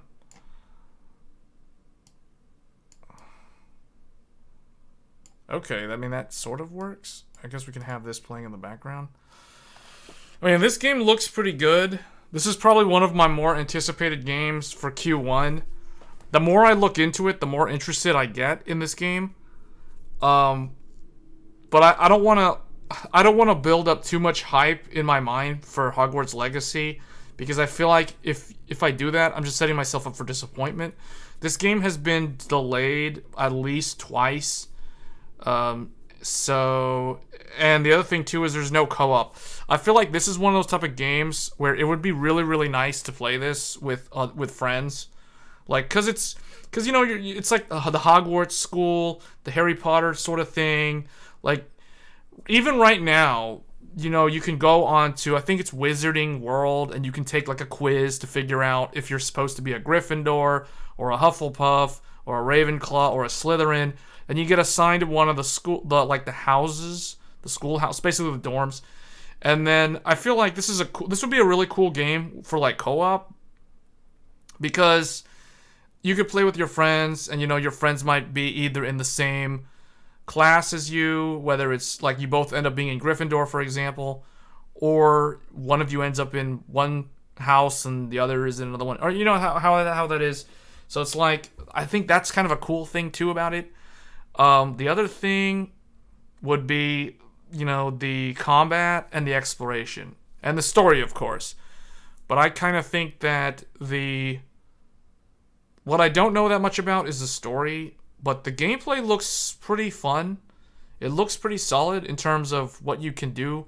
Like, the exploration looks good. I'm actually quite surprised at the scale of the game world. I didn't think the game world would be that big, but the fact that you can fly pretty far out away from the school grounds and explore the outside area, that to me is kind of cool. Because, like, that's the sort of thing that games like Bloodborne really surprised me, because, you know, you start in Yharnam, but then you, at a certain point in the game, you branch out and you go to, like, Old Yharnam, then you get outside Yharnam, and then there's Carnal Witch Lane, and then there's the Forbidden Woods. So there's all this, like, cool, different kinds of, like, Canewood Castle. So I feel like this game, though, it's not going to have the same type of combat system as Bloodborne, nor does it have the same sort of dark tone. I think that the scale of exploration in the world looks really cool. The combat looks pretty cool. Although the combat, I don't know, it's wizard combat. So I do think that the big rival for this game is going to be Forspoken. And Forspoken will launch first, coming out in a couple of weeks here in January, whereas this game comes out in February. So lots of interesting games are coming out in the first couple of months of this year. And this is definitely one of the ones on my radar. So especially if you're a Harry Potter fan, or even if you were interested in just if you watch the movies, you never read the books, or you read the books and you watch the movies, I think there's a lot to like here, for that crowd. So the only thing is, man, I feel like this game would be really, really nice with co-op. Like, being able to play with your friends. Like, let's say you end up in Gryffindor and one of your friends ends up in Slytherin, then you have another friend who's also in Gryffindor. I feel like that would be really, really cool. So, and I don't think I'm the only one with that opinion. I feel like some other people who have looked at this game have probably thought the same thing. Like, this game would really shine with co-op. But it looks really solid, though. Like, definitely one of the better games to come out this year. For sure. I mean, it's one of the more anticipated games. It's because on my list, like, I'm tracking Forspoken, Hogwarts Legacy, and then also the game called Like a Dragon, Ishin. That's kind of like the Yakuza series spinoff, but it takes place in, I think, feudal Japan during the Sengoku era. I'm not sure if it's really the Sengoku era, but that's another one that I'm somewhat interested in. And then, other than that, there's Atelier Ryza 3. And, of course, in March, we get Wolong Fallen Dynasty, which is probably the game that I'm going to be putting at least 100, if not 200 hours in. But then we've got, in March, there's a lot of games that I'm tracking. So, Wolong, probably my most anticipated game of Q1. Then Fatal Frame Mask of the Lunar Eclipse. So, I've never actually played that game on the Wii. That was on the original Wii, and it was a Japanese-only title, so you had to import it. So we'll finally be able to play that remastered on PC and on console, on the modern consoles. So that's going to be really, really nice. So I'll definitely be playing Fatal Frame, Mask of the Lunar Eclipse. Star Wars Jedi Survivor also comes out in March. It's another big one. And then Resident Evil 4, the remake, also comes out in March. So a lot of big titles for March. You got survival horror, you got like thriller type games, action games. This game is kind of like an open world RPG, sort of. So this game in February. So lots of really cool stuff in the first part of the year, or at least in the first quarter of the year. But then after that, like, for me at least, it goes pretty dark. Like, there's no games in April that I'm tracking. There's nothing in May that I'm tracking. Actually, no, I take that back. So The Legend of Zelda, Tears of the Kingdom, that's going to be in May. That's literally the only game, though, that I'm tracking in May. So nothing in April, at least on my side. And then, so the Zelda game. And then in June, there's 2 games. Although, for me, realistically, it's only like 1 game. It says, please wait, entering dev commands. So, Street Fighter 6 and Final Fantasy 16. But out of those 2 games, the only one that I'm really going to probably be playing is Final Fantasy 16. So Final Fantasy 16, for me, is probably the most anticipated game of the year. for me. It's going to be between that and Wolong, but realistically, it's probably going to be Final Fantasy 16. And I guess if we want to, on the topic of Square Enix, we are also expecting to get another Final Fantasy 7 game, but that's most likely going to be at the very end of the year. And technically, we are also supposed to get another expansion for Final Fantasy 14. The 7.0 expansion should release this year, at the end of the year, because their release schedule kind of got messed up due to the pandemic. So they typically launch their expansions in the summer, but because of the pandemic, it was delayed, a good 6 months. So it was December 2021 was when Endwalker launched. So typically an expansion, it's 2 years between expansions. So in terms of their release cadence, Final Fantasy XIV should see another expansion in December or November if they pull it forward, or January if they push it out, which would be 2024, which I kind of think they're probably going to do that. I don't know. I haven't really been keeping up with Final Fantasy XIV. I know that the 6.3 patch is either due to come out very soon or it's already out. I think it's not out yet, though. So I'm really out of the loop on Final Fantasy XIV. In fact, I can probably check right now. Let me see. Patch 6.3. God's Revel. No, so it's not... Oh, wait. January 10th. It's January 10th. So that is very soon, actually. So that's literally like next week. So that's only the 0.3 patch. There's still going to be the 0.4 and the 0.5. So if it's January... So 0.4 would be April. 0.5 would be, what? July sometime? So then technically they could do an expansion this year. In October if they wanted. So that is if they stick to a 3-month schedule. And in all reality, they could do it because Final Fantasy 16 is already done, as far as I know. So with that being said, they're not really working on 16 anymore other than, optimizing it. But they have a very, very long runway to optimize that game. So I really think that most of their studios working... If we're talking AAA, they're probably working on finishing up Final Fantasy VII Rebirth. And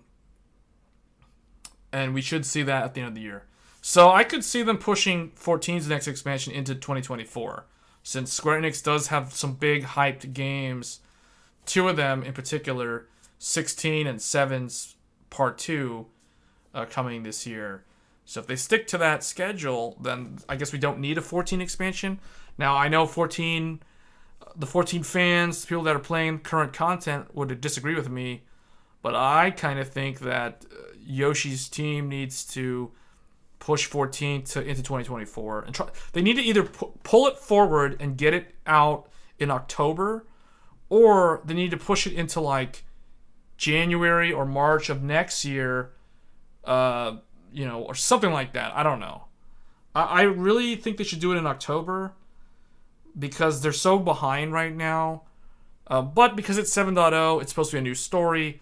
I feel like they could take their time and just kind of hold over with like the 0.5 patch for, 4 months or 5, maybe even 6 months. I don't know about 6 months, but they could, if they wanted, do that. And I think they'll be fine.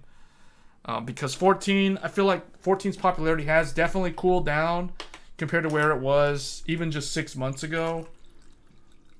So they can afford to wait it out. Or drag it out, I guess. And I don't think people will complain too much.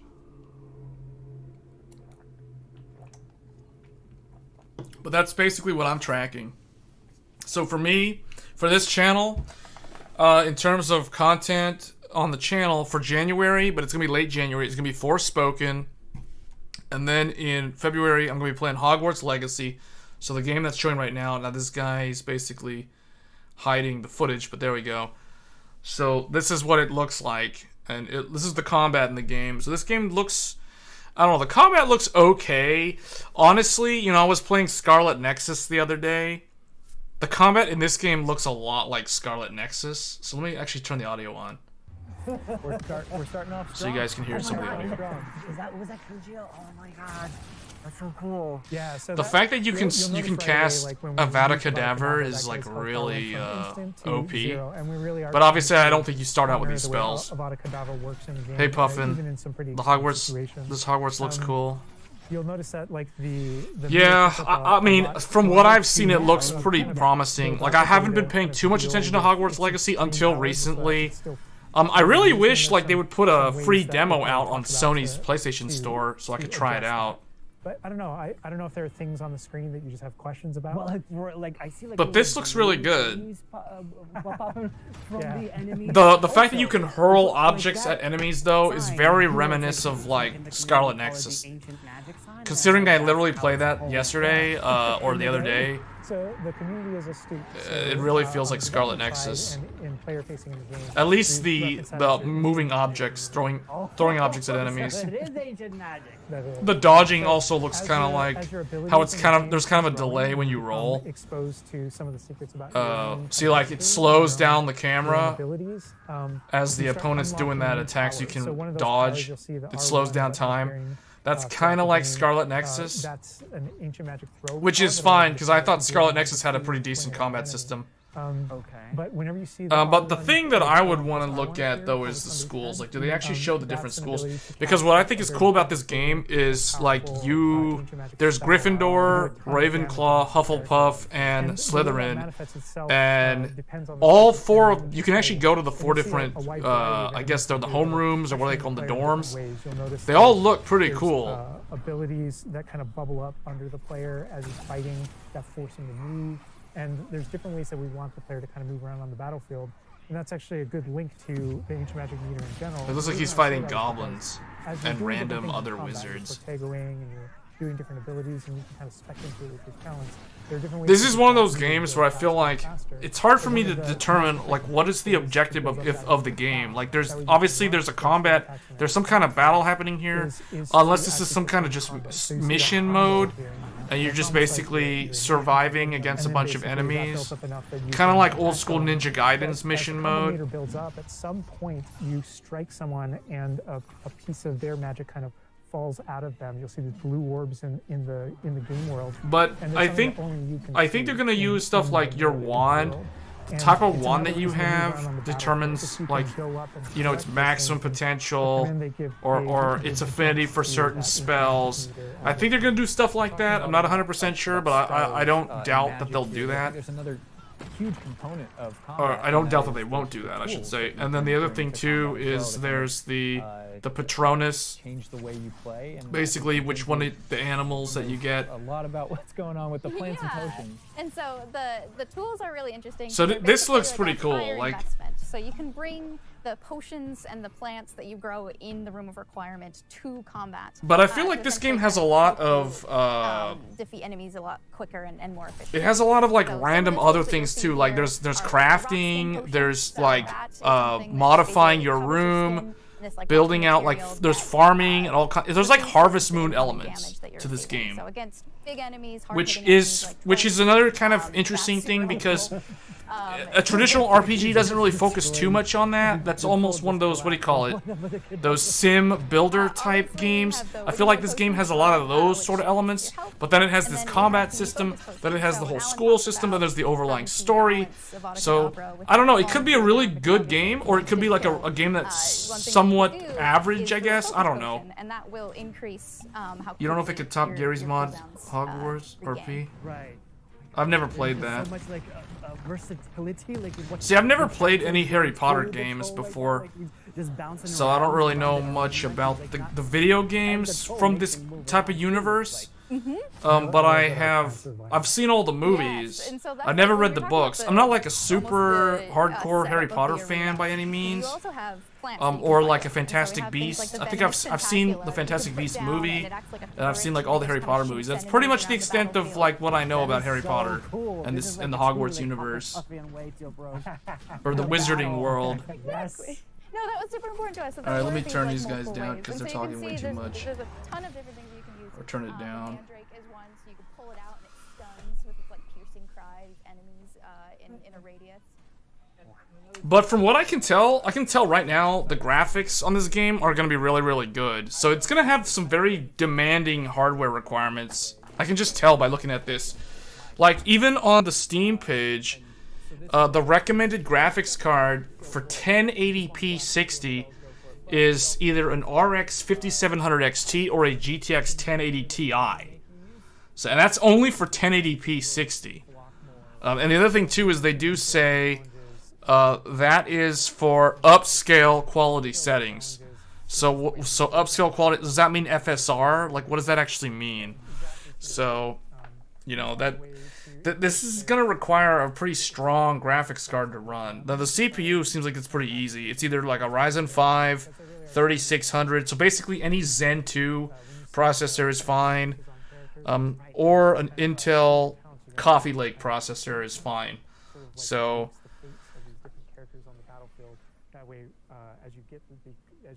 yeah, if they're half-baked, it could be bad. Although the combat looks pretty solid. I just don't know what else you'll do besides the combat and like building, customizing the room of requirement. I know nothing about the story. So they've been really kind of like quiet on the story, which is fine, because if the story is one... See, here's the thing, like if I was a developer, or if I was trying to market a game that I made, I would try to hide some of the strongest aspects of the game. So like if this game has an excellent story, for instance, I would not want to like talk too much about that, because it's one of those things where it's like under-promise, over-deliver. It's always better to under-promise and over-deliver than to, you know, hype something up to the nth degree and then have it kind of fall flat or just end up being average.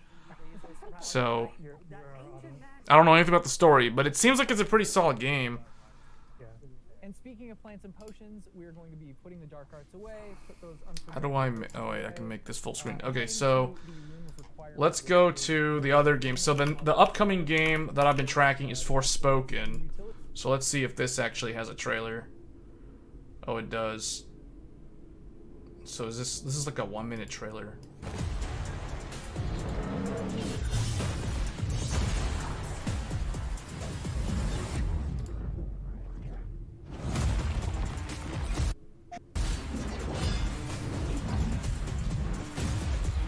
This game's combat looks really fun. And this game's coming out in January, this month. So, I still need to finish the demo on PlayStation 5.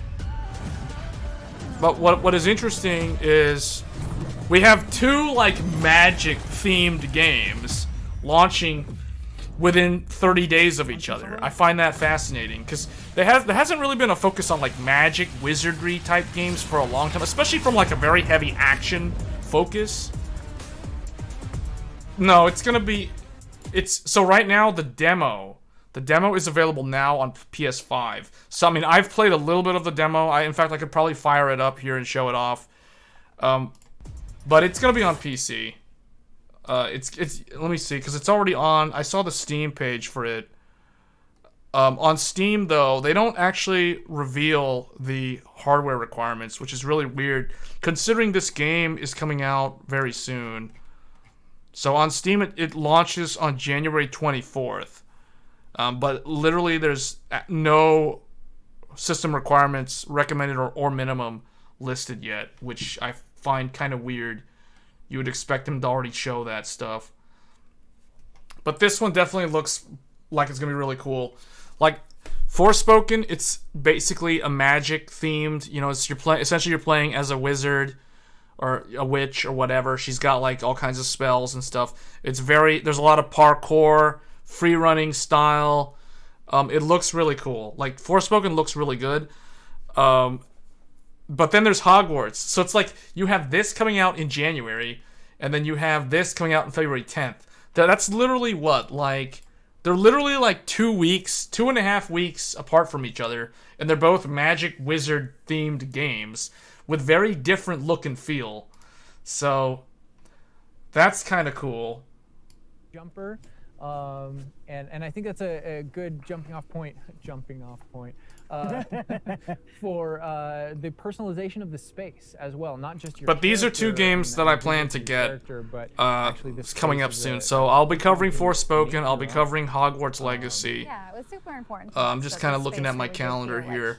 So Like a your Dragon, reflection, Ishin. I don't know if I'm and gonna play that. it That's kind of the contains spin-off some of the Yakuza architecture in series here, in feudal Japan. I might skip different that themes one. throughout, starkly different That's themes, the end. to That's really late just hammer February. home that this is yours. You Oh can my take- God! What? This is beautiful. We never expected that to be. Oh my God. This game looks like it has That's really, not really only good can you change graphics, the though. Like, in architecture terms of here, all but the you can games that I've looked conjure at, little objects, this game into this space has the that best you can see. graphics. So, This there's looks better than like Forspoken. statues that you can do, and it ornaments also and looks better than tables and Wolong Fallen rugs, Dynasty. And just a bunch of little things that really flesh out the space. Speaking and of bring it to Wolong, life. Oh my God. Because like we had. so the an other idea game, that- so this is going to be March. So the game that I want to play in March is going to be Wolong Fallen Dynasty. And I think I talked about this game in a previous stream. But this game is probably one of my most anticipated games of the year. So you get to fight Lubu and a bunch of random Chinese mythology type creatures and stuff. So that's really cool. Suffer as these warriors may. Their pain could be the foundation for a new age.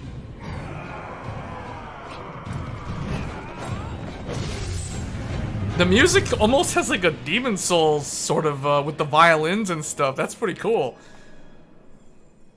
So this is one that I'm definitely gonna be playing. Like, yeah, this is Koei Tecmo. This is 100% I'm gonna be playing this. Like, I can already tell. Like, unless Hogwarts Legacy is uber amazing, I'm definitely gonna be playing way more Wolong than those other two games. Like Forspoken, I'm gonna play it and try to beat it before Hogwarts Legacy, and then with Hogwarts Legacy, depending on how good or bad that game is, I'll definitely play through that game. But if that game ends up being like super good, then I'll probably want to do, you know, all the side content. If there's a new game plus, then I'll put more hours into it. But this is the game that I will be playing a ton of. Like, this is easily gonna be 100+ hours for me. Wolong, man, this is it. This is like this right now. This is the second, or if not, this is either the third or the second most anticipated game of 2023 for me.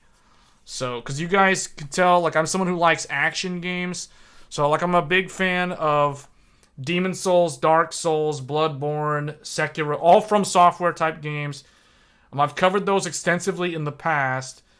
Especially when I used to run my Twitch channel, but that was like years ago. That was like Dark Souls 3, Dark Souls 2, Dark Souls 1, and Demon Souls, like the old Demon Souls. And then, you know, Neo and Neo 2. Like, Neo 2 is one of my favorite Koei Tecmo games to come out in the last decade, if not my favorite Koei Tecmo game. So this game is basically made by the exact same team. A lot of people are calling this Chinese Neo. Or it's like Neo, but it's in like ancient China instead of Japan. But yeah, this one's gonna be really good.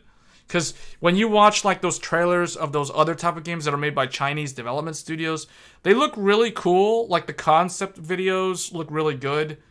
But, you know, it's one thing to see it on as like a trailer, and it's another thing to actually play the finished game. So, at least with Koei Tecmo, you know that they're going to put out a good game. So that being said, like, I'm going to be playing a ton of this. Neo 2 is one of those games that I still oftentimes go back to playing every so often. I'll want to, like, pop in and do Twilight missions and co-op with others. So, yeah, Neo 2, man, like, that's one of my favorite games. This game, I can tell. I don't know if it's going to be better or equal to Neo 2. I don't think it could be worse than Neo 2. I just think that there'll be a little bit less overall in terms of how complex they make the subsystems in the game. Because I feel like my biggest criticism of Neo 2, and I guess Neo, was there's a lot of, like, subsystems. The way the blacksmith works with soul core matching, soul matching, tempering armor, the whole RNG aspect, the whole loot fest. It's basically like playing Diablo 3, but way harder. That kind of gameplay loop of basically you're looting and trying to get random drops and stuff. So it's really cool, but the inventory management was probably the biggest drawback of Neo compared to every other game that's similar to that game. So hopefully Wolong, the item drop system is not as crazy complex like Neo was. So if they simplify it where there's like less drops, or I guess less redundant drops and more useful drops, or I guess less drops but better quality drops, then I think this game will be perfect. Because the gameplay loop is very similar to Neo, but it's going to be a really good game overall, regardless. So this one's definitely like one of my top 3 for the year. And then there's Atelier Ryza 3 in terms of for JRPGs. So there's the final Ryza game. The other one that I'm tracking that I will be playing on stream is Fatal Frame Mask of the Lunar Eclipse. So this game... Hold on. Let me go to the PC. So March 9th. Oh, this is actually... This game is incredibly scary, and I've always thought that the Fatal Frame games are probably right up there as some of the scariest games you could possibly play. Like, in terms of this versus Resident Evil, because I know Resident Evil 4 also comes out in March.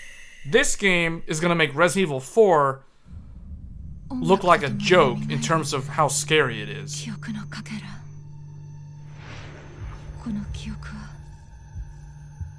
Sanatorium. You're going to an abandoned sanatorium.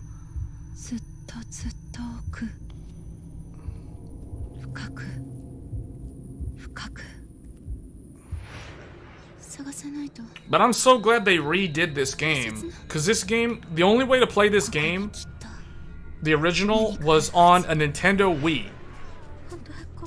Or you could play it on a Wii U, but again, it's a Wii game. And then it's only a Japanese game, so you would have to basically either mod your Wii, and then so it could play a Japanese disc, or you had to have a Japanese Wii, or you had to have a Wii U, which could accept, it's basically region free, so it could basically accept all of them.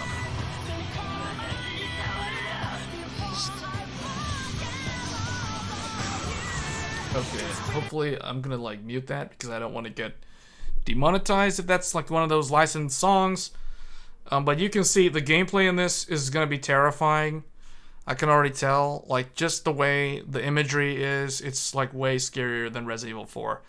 I may or may not play Resident Evil 4, but I'm definitely gonna play this. This has way more disturbing imagery though than Resident Evil 4. But March 9th, so not too long to wait for Mask of the Lunar Eclipse. So 2 Koei Tecmo games like within the same month. That's pretty interesting, because this is Koei Tecmo also. And then we have Star Wars Jedi Survivor is also coming out.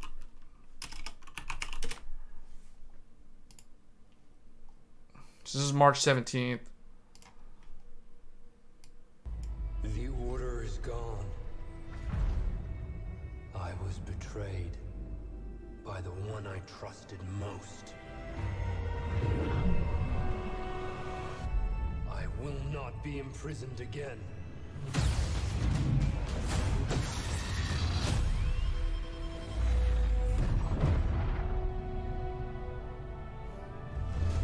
I hear you've been busy making yourself the Empire's most wanted.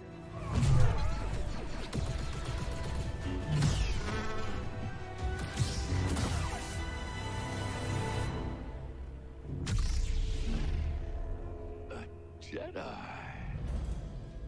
Remind our friend here why his kind are supposed to be dead.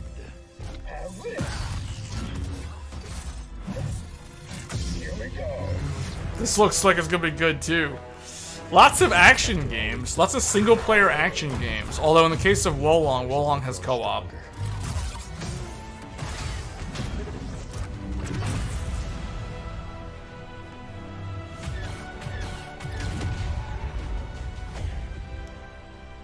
Thanks, bud. Part of the job, Gustus. That looks really good too. And that's another game coming in March. So that's gonna be March 17th.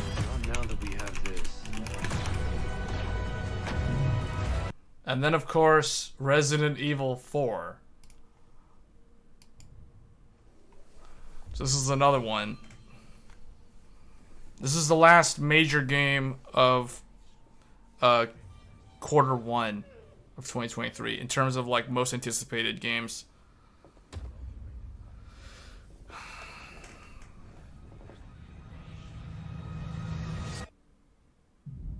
The thing is, man, Capcom has really been killing it lately with their RE engine.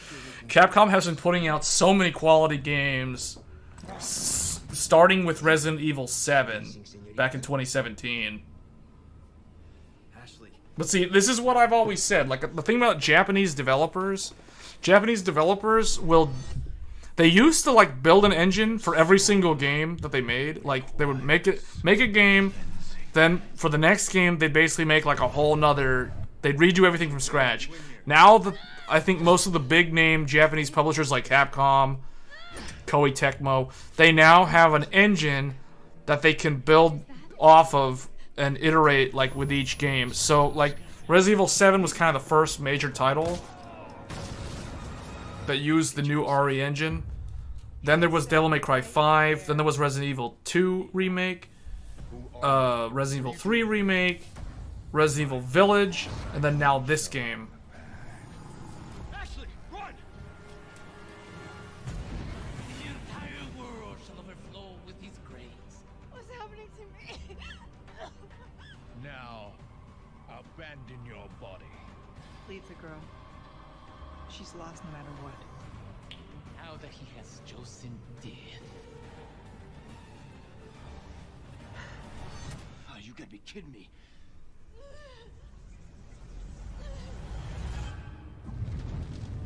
Man, this looks like that's gonna be good too. This and Mask of the Lunar Eclipse in the same month. Wow. Amazing. Like, Capcom is just like, I don't think Capcom has never failed to impress me for the last, like, 6 years now. Because every time I think of a Capcom game, like, they've always put out, like, really good games. All of them have been really good. Like, Resident Evil 7, the fact that you can play Resident Evil 7 fully in VR, like, that's insane. Like, that... Because I've always said, like, there's a lot of naysayers around VR. Oh, actually, PlayStation 2 VR, or PlayStation VR 2, or whatever it's called, is also coming out around the same time. But, like, the thing with VR is I feel like the best use case in terms of games for VR are music and rhythm games. So, like, Beat Saber. That's like, a really good genre for VR. Thrillers. So, like, Resident Evil. Like, these type of games, being able to play these type of games in VR, the fact that it's so much more terrifying to play in VR, like, that's just really, really good. Because these sort of games are not... They're kind of slow moving. They're not like super fast movements. So those who are prone to motion sickness, I feel like they could play this in VR and they'd be fine because it's not done in a way where you're going to get sick. Like if you're someone who's prone to motion sickness. So the fact that you could play Resident Evil 7 in VR like back in 2017, that's pretty crazy.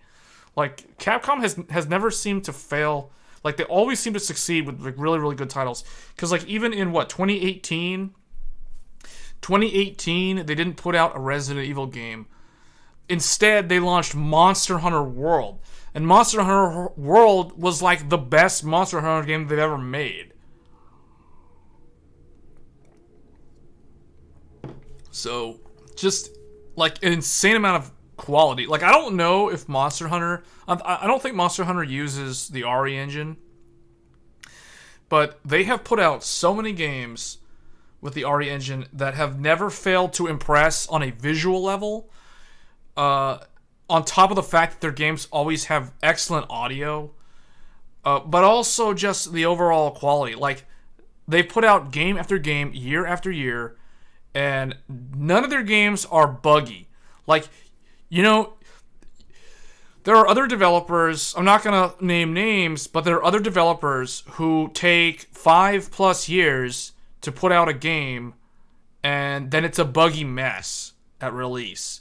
And it can be so bad that, you know, Sony will remove it from the PlayStation Store.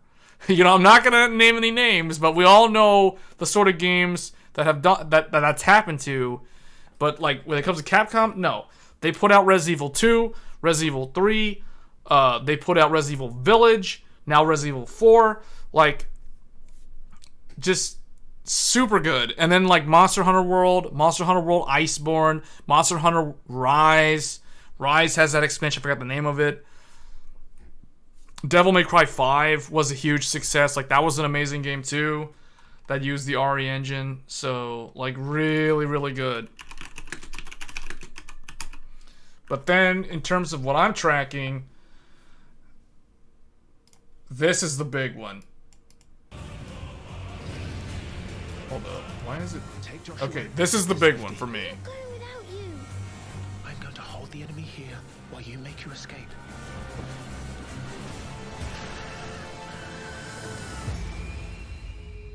Your Highness! Run! No! Joshua! This is gonna be it, man. This might be Game of the Year. This is definitely Game of the Year material right here.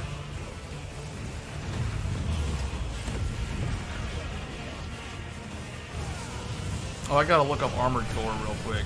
When is that coming out? Is a weapon.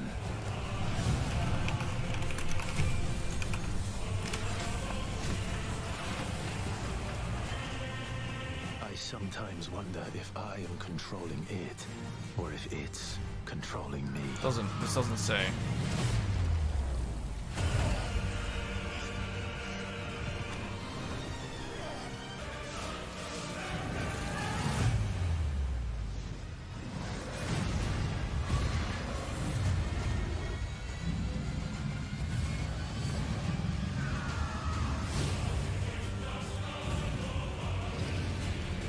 Oh man, this game is gonna be so good.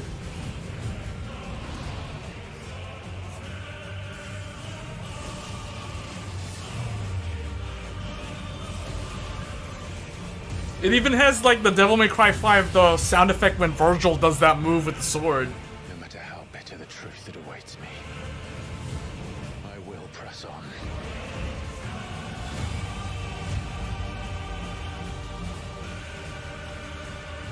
Good boy. What do we do? The usual. Man, I'm getting like a... I don't know why, but just now with the time skip, I'm getting like a... Remember that old show called Reboot? There was like an old animated series. It was like a computer animated, like Pixar style animated show called Reboot on Cartoon Network. The whole time skip where Klein and that girl, they age. The two of them are there like, what do we do? Do what we always do. That makes me think of like Matrix and Andrea from Reboot. I don't know why that just popped into my mind. But it just did. But yeah, this is it. This is like my most anticipated game of the year.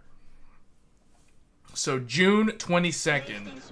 So you pretty much gotta wait half a year, but we're getting there. Looks like Octopath Traveler 2. When did that come out? Oh, that's okay. Octopath Traveler 2 also. This is February 24th. I gotta put this on the calendar. Rone, is there something you'd like to confess? Not really. I just remembered something. A rumor of treasure hidden within a cathedral. Only a fool cares for charred coin. Reach into the fire and you'll get burned. No good thief fears a little fire.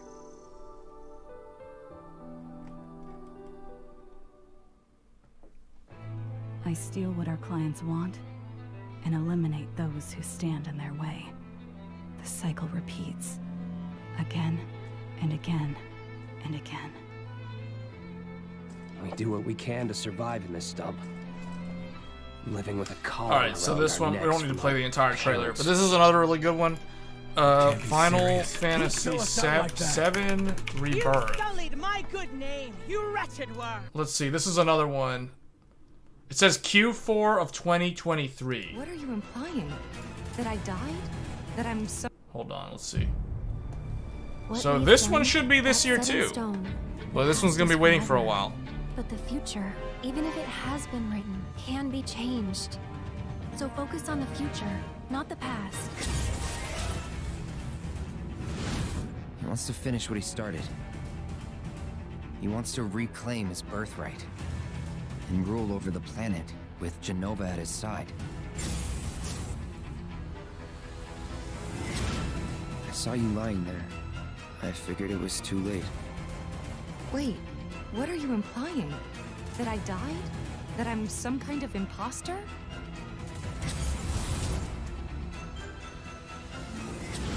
You were here with me 5 years ago. Where are you? What happened to you? I'm trying so hard to find you. Sorry. Feel like I failed you. Oh man. That's gonna be good too. But that one's gonna be waiting for a long time. Available next winter. So that could be as early as December, or that could be January or February next year. So long wait for that one.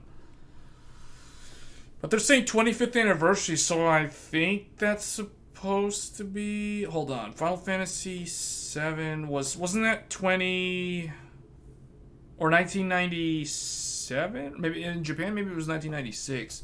So then maybe it is... Or no, 1997. Yeah. Well, that would be 1998.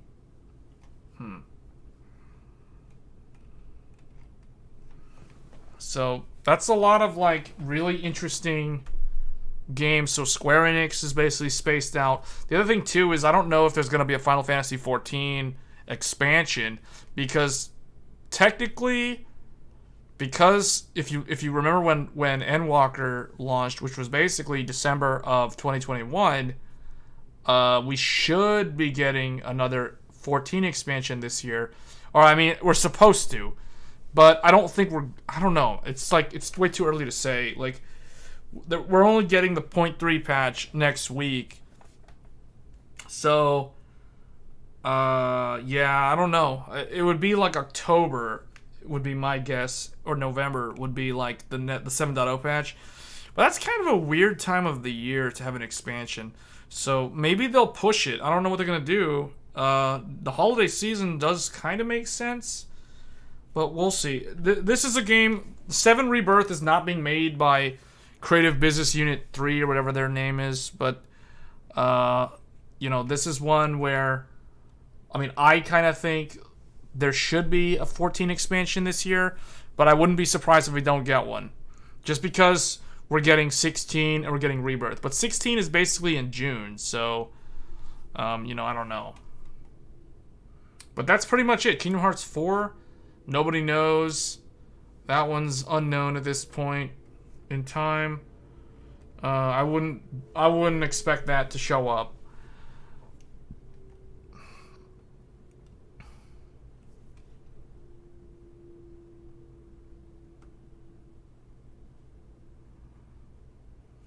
Here, let's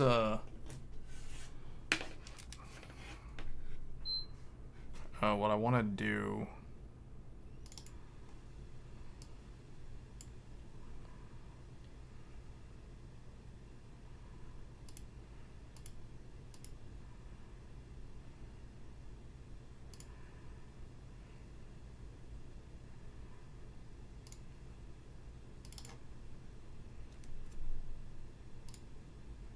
Oh wait, there it is. So let's go into here.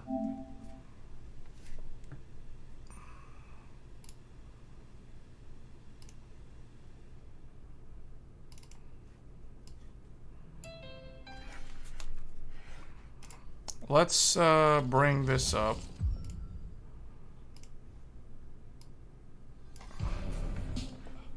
Let's play a little bit of the Forspoken demo.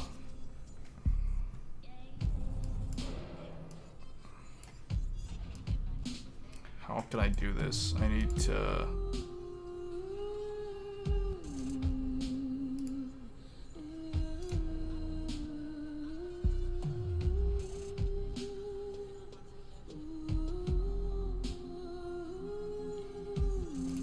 There we go. I can do a full screen projector that way.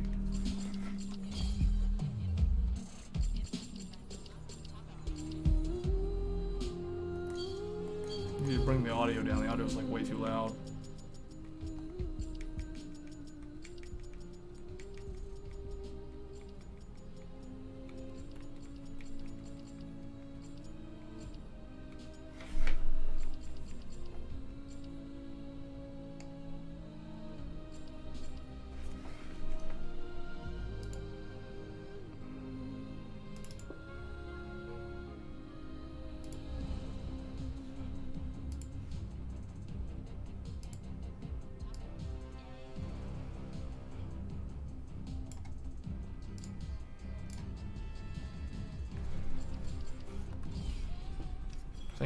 I think that's right. Let me see. What's on the agenda today? A little light monster pummeling, perhaps? Why is the brightness so high?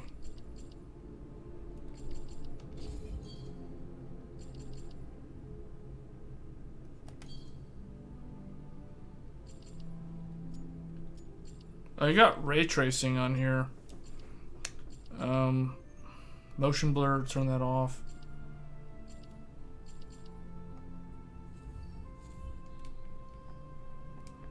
The brightness looks way too bright though, like something... I changed my mind. I want to rest some more. The projector looks weird, that's what it is. You wouldn't be saying that if you knew how comfy that bed was. I guess the stream looks fine, but the projector that I'm looking at does not look right at all.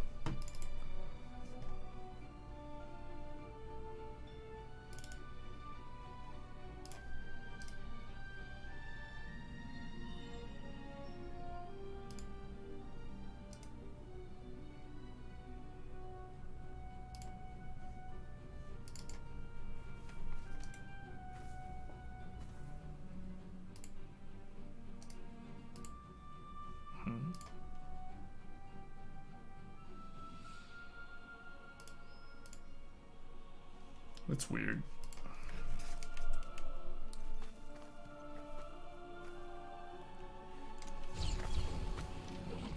Seems the break hasn't taken hold too thoroughly here yet. This is more than enough.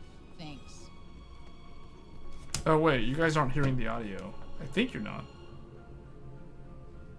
No, maybe you are hearing it.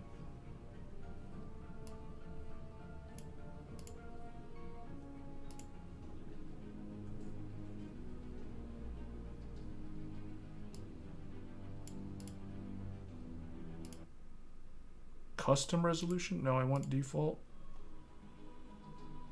Color space. Does that do anything? I guess default.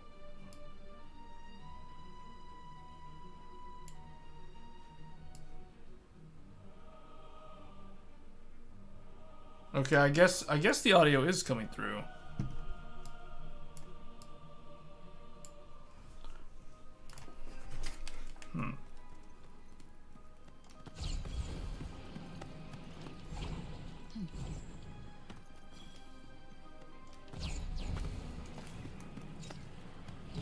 You got burst shot.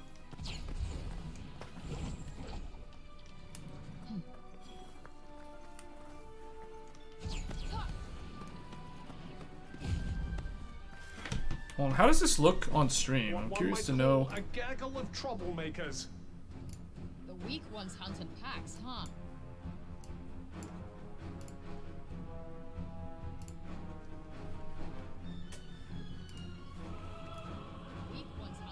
Okay, so the audio is there. Okay, so it does look Those look pretty good. Okay. I forgot what the buttons are.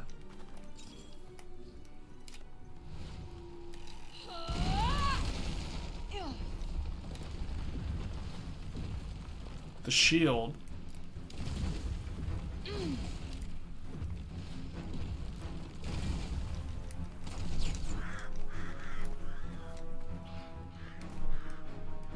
Get out of the way. Shield shot. Yep. Burst shot. Yeah. Okay, okay. It's trigger What buttons. you think I'm here for, you know?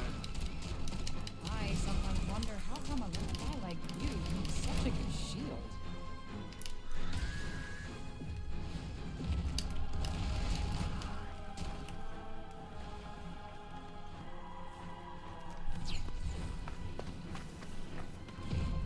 What is this?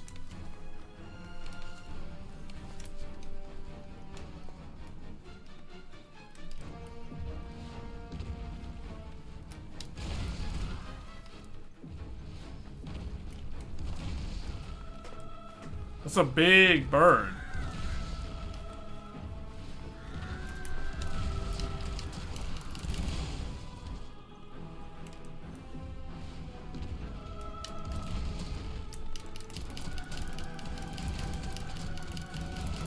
I don't know why I'm getting attacked by so many birds.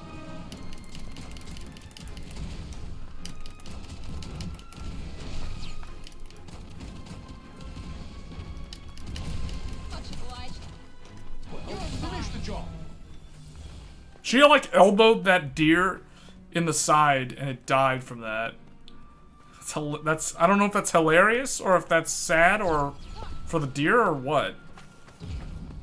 She like elbowed him in the ribcage and he died.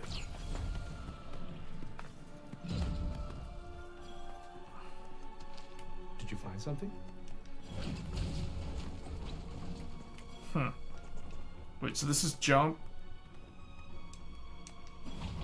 That's, what is that? That's like that? This is dodge. This is to change my spell. This is to form the spell. What does this do? That's the stronger spell. Wait, what does that do? Does that cure me? Disperse. Wait, disperse. Leech?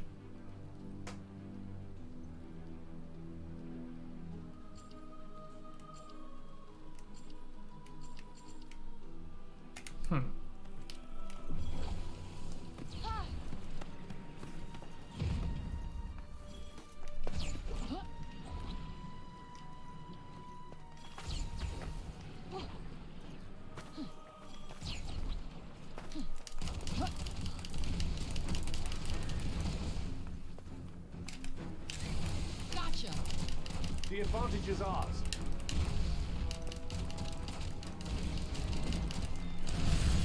Can't afford to get hit. You really can't. Stay on your toes.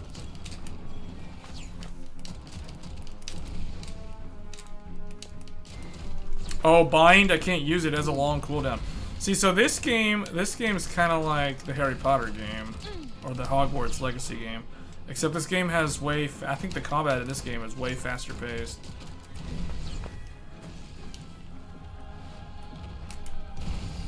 Can't be very satisfying facing enemies of this caliber. Yeah, it does feel kind of pointless.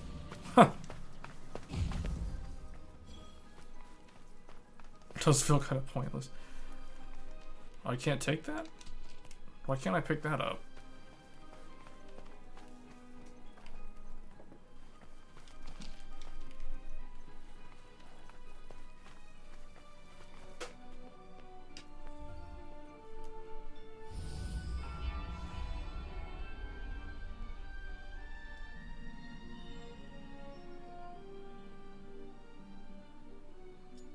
What's that?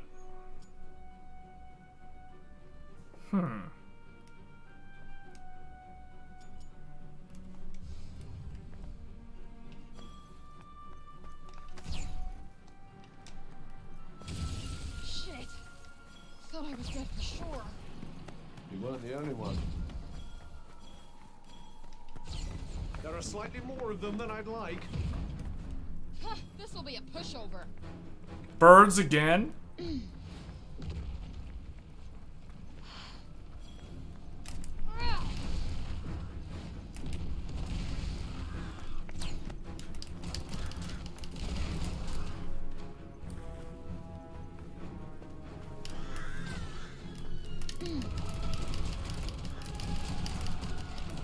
Looks like we're done here. It does, doesn't it?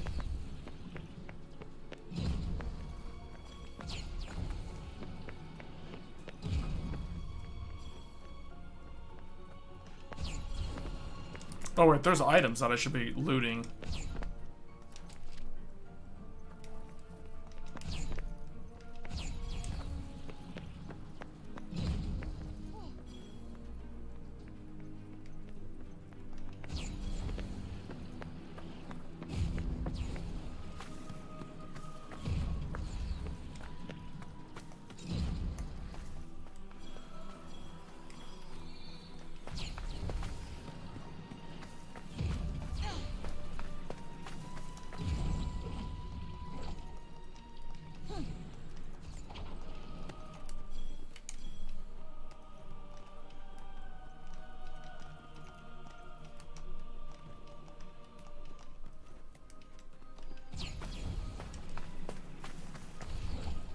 What's this?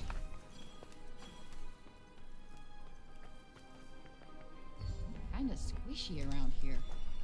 Squishiness. The most harrowing of nature. Take a closer look at the monument. How about I squish you right into the mud? What the hell is this? I'm not entirely sure. Huh? Welcome to a vision.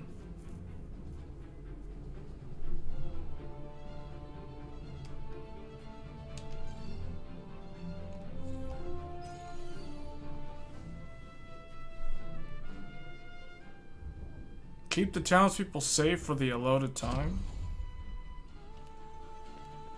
All right, here goes. Time to put your money where your mouth is.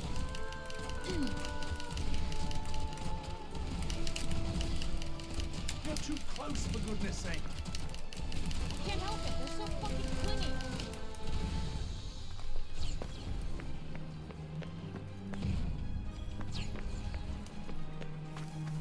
As long as they're only coming through the door. Keep your wits about you. Very much in the room. Thanks.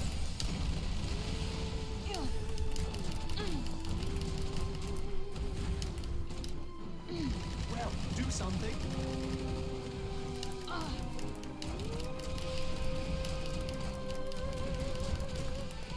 You're starting to mop up the baddies really rather quickly.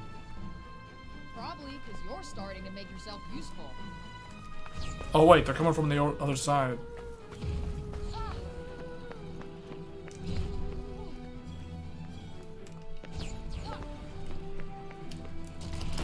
This should be easy enough. Only to have a true of every battle.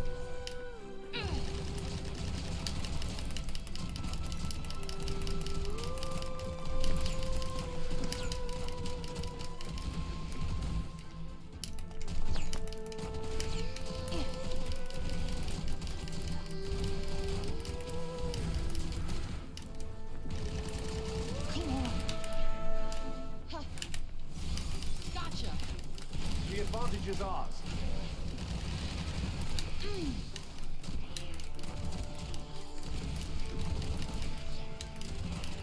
So many zombies. Wait, that's a harpy. That's not doing much. Wait, is someone getting attacked?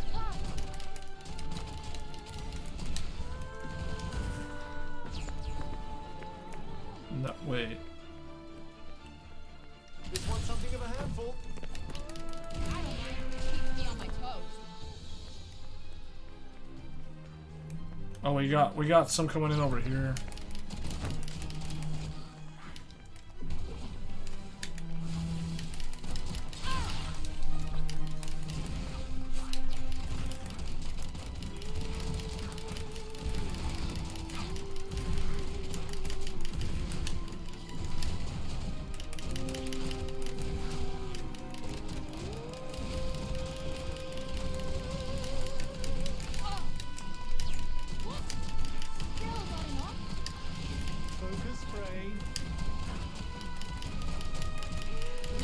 Not working.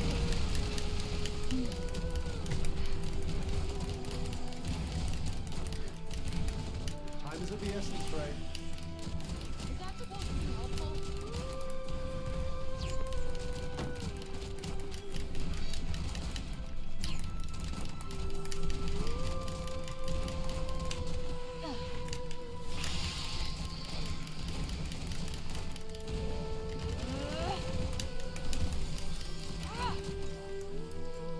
I need burst shot. Let's see.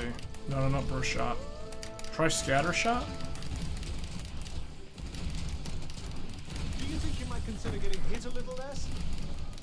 Oh, there's like a big one too. This looks like a big one. My eyes. Please tell me you're all right.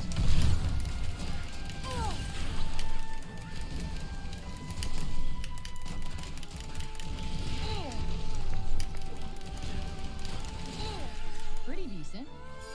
It is what it is. What's that supposed to mean? Well, none of them died. None of the villagers died. But apparently, okay, you can score 40,000 is the max. I almost got 40,000. I was off by, oh man, like I needed like 700 more points.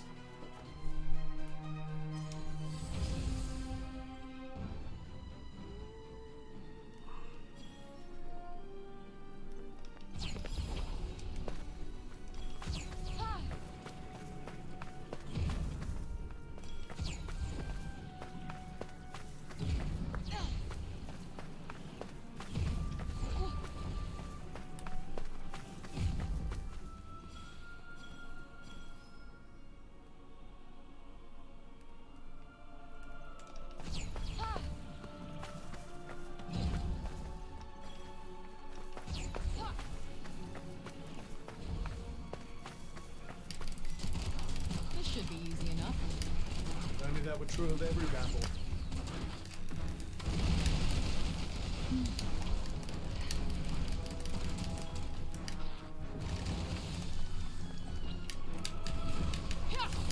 I'd say now's the time to strike. No shit. Hold on, I want to try. What does this do? Cause it no. Okay. Poison. Get out of the way. This is bitter as fuck. What's a moment's discomfort? Yes. The worse it tastes, the better it works, right?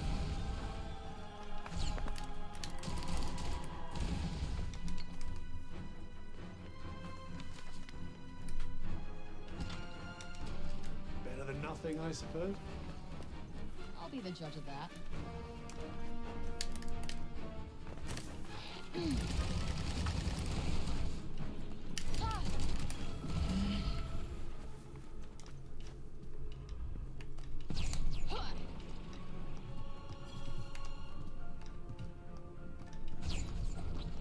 Oh, there's a big treasure chest up there. Hmm.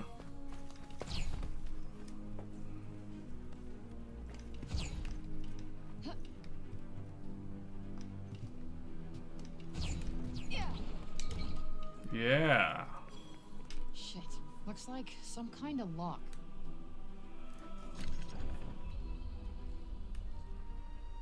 Oh, wait.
I don't know. This is maybe this. I need to get.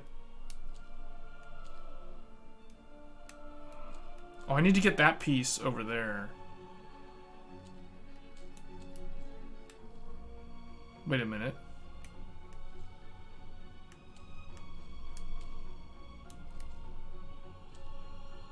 Wait, all I have to do is connect those two.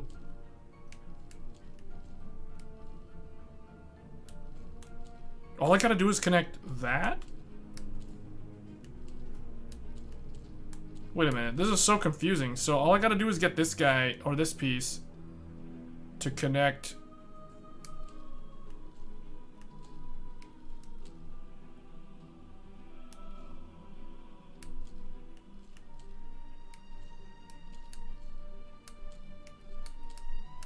Oh, that one does move. Okay. Huh.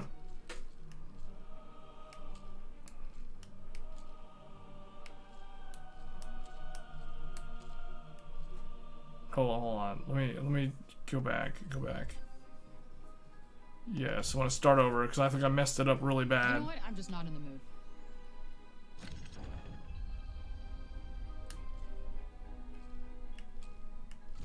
Ha! What?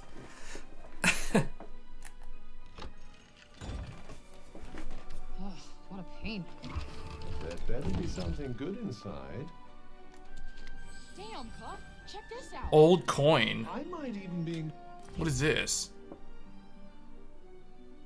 Athian silver was once quite valuable in the days before the break. Families who could afford to do so would often have a stockpile of these precious coins. So I guess this is something that you use to buy a really good spell or something?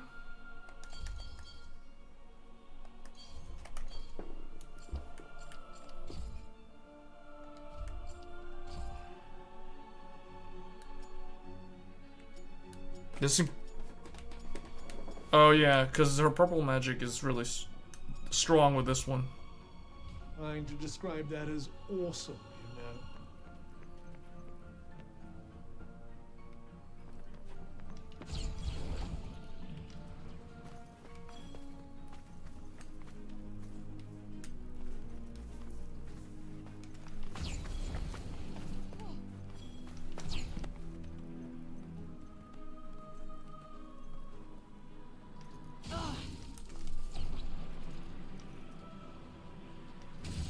Wow. Stay with me. Damn it. She can fall pretty far. Something's there. What shall we do? Pretend we didn't notice. Ugh, it's so damp here. The watery bounties of this fair realm know no limits, milady. Yeah, well, I fucking hate it. Well, this doesn't look good. Yes, something seems to have drawn the break here. But I expect you can clear it away with your powers. Give it a try.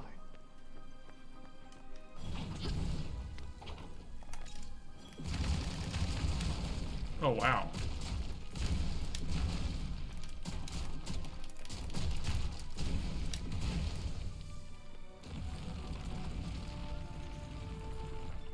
That's pretty cool.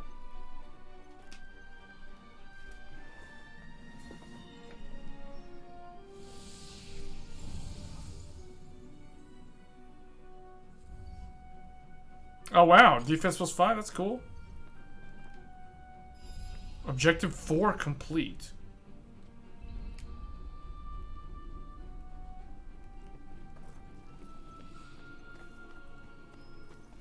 Okay, so I have to acquire a new cloak. I gotta figure out how to get back up there.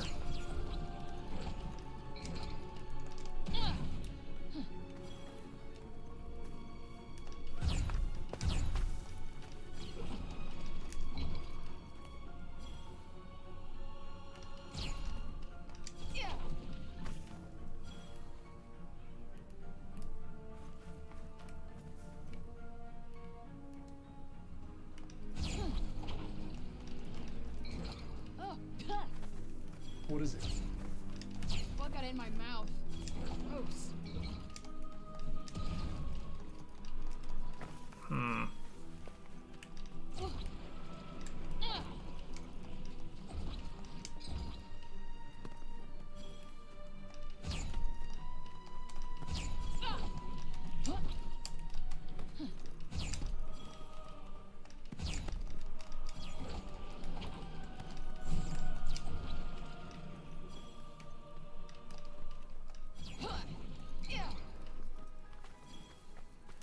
Did you get back up there? I sense a hostile presence. Be on your guard. Yeah. Stay frosty. Got it. Might as well pocket this.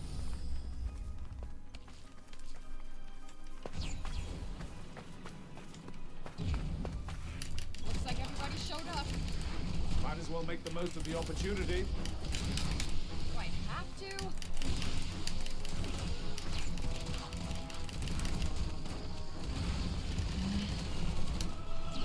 Might help to fall back a little. Agreed. Ooh. Huh. Ah. Huh. Perhaps avoiding attacks would be better than using me to fend them off. I need to use bind. Or you might get a little scratch. There we go. Incoming.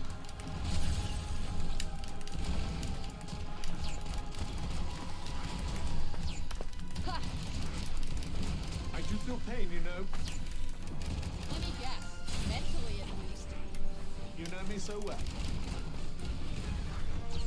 That's it. Yup. Well, how do I switch over to... I forgot the button. Too soon. You think? I forgot to switch... How to, like, switch to the other... Like, to her red magic. Because she's got two different types. She has Frey's magic, her own magic, which is the one I'm doing, and then Scylla's magic, which is the fire magic. Can't complain about an easy ride. Can't you? Doesn't exactly get the blood pumping. People used to live here. People who may have left valuables behind. Might as well take a look around, I guess.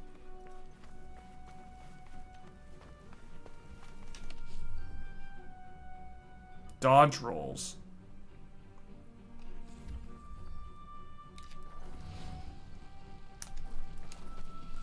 Don't move.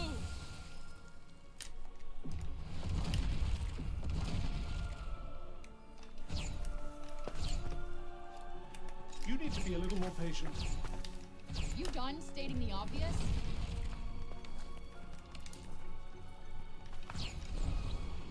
Said that you can do a dodge roll. This is the roll.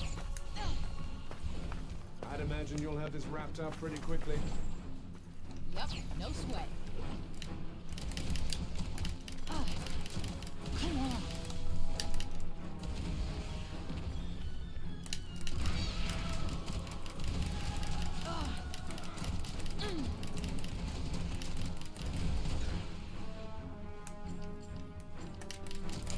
I don't like the look of this. What does this do?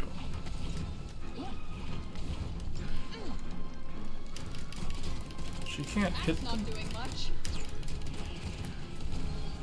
Oh, okay, okay, hold on. Now that's how you do it. Okay, I got it. So basically, it was D-pad. So now I'm back to Frey's magic.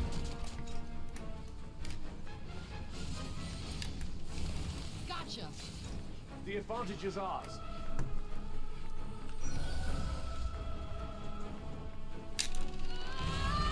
Wow, okay. Another enemy appeared.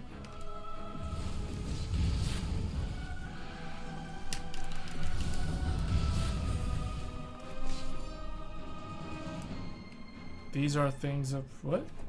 These things are a pain when they're up in the air, but they quite often float down to the ground for a breather. I just wait to wallop You know them. which spell to use, correct?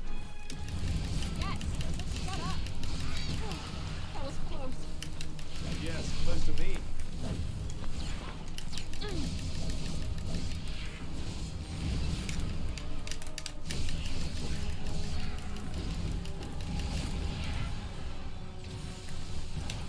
Maybe don't go charging into the minute. Sure. Thanks for the heads up. Nope, not working.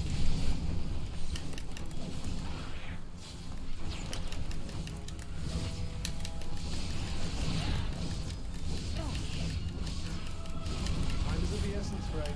Oh, she has a finisher combo too. Like she can punch them. It's kind of like Devil May Cry. See, grade D. Watch where you're going.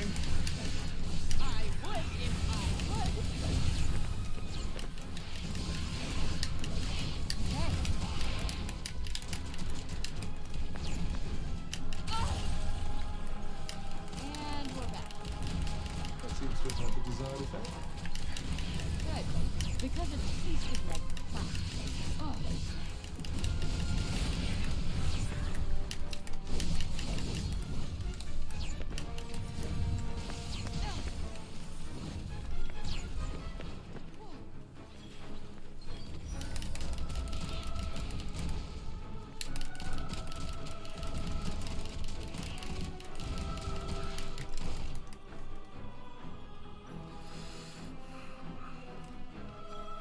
I think that's that. It damn well better be. That was one hell of a workout. Yes, yes. Well done. Ooh, a new... Okay.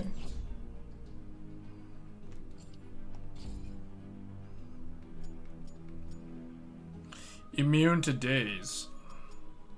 My Pearl Magic won't hit as hard, though.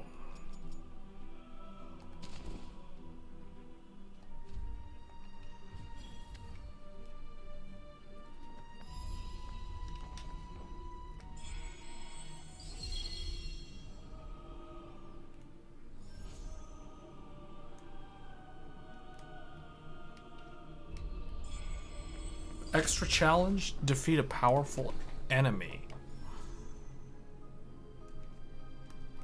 The fact that this gives me immunity to daze, which means it's probably really good.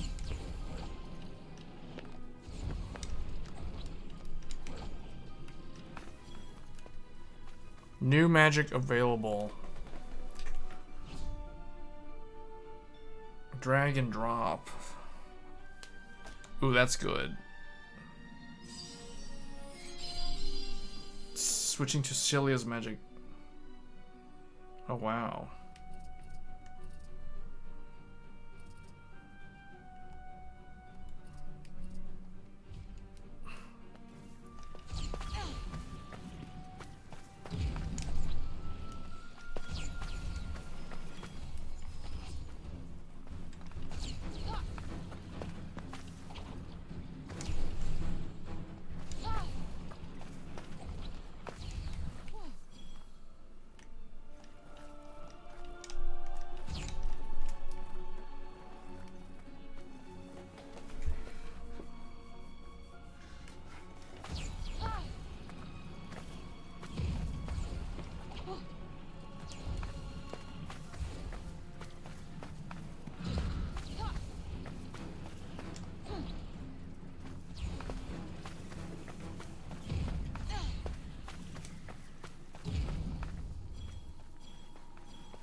How many of them are there? I'm gonna say a party's worth. Let's dance. Wait, there's a treasure.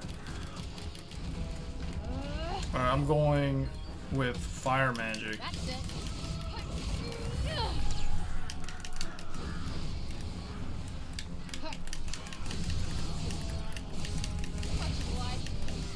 Well, finish the job.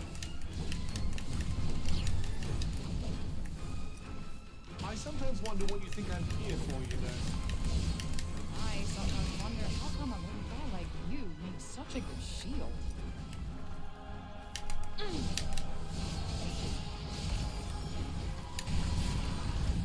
That bird flew into it and got killed. Like, flew into my... this attack.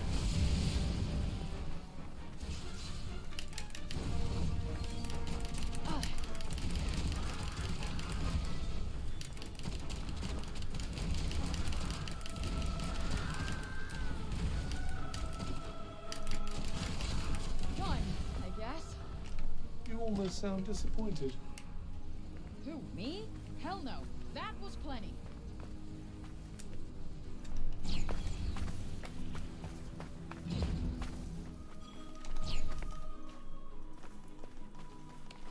Did you find something?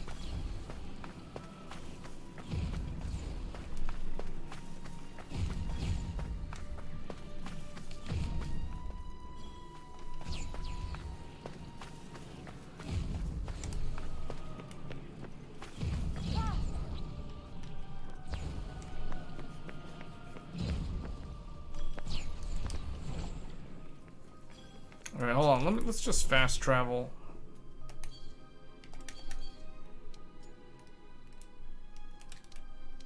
How do I zoom?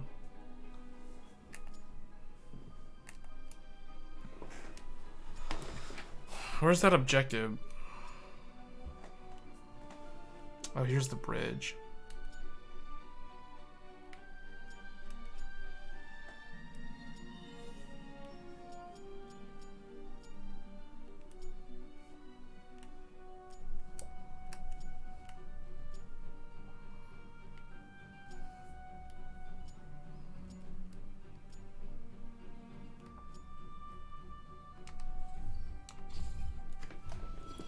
Journey's end. Well, that was quick. Okay, so that this is the place.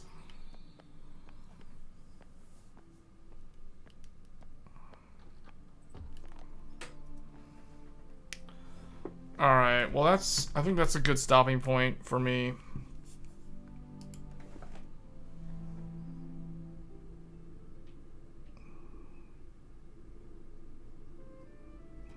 Alright guys, with that I'm going to go ahead and end the stream. Thanks to all for watching, and I'll catch you guys next time. Thanks.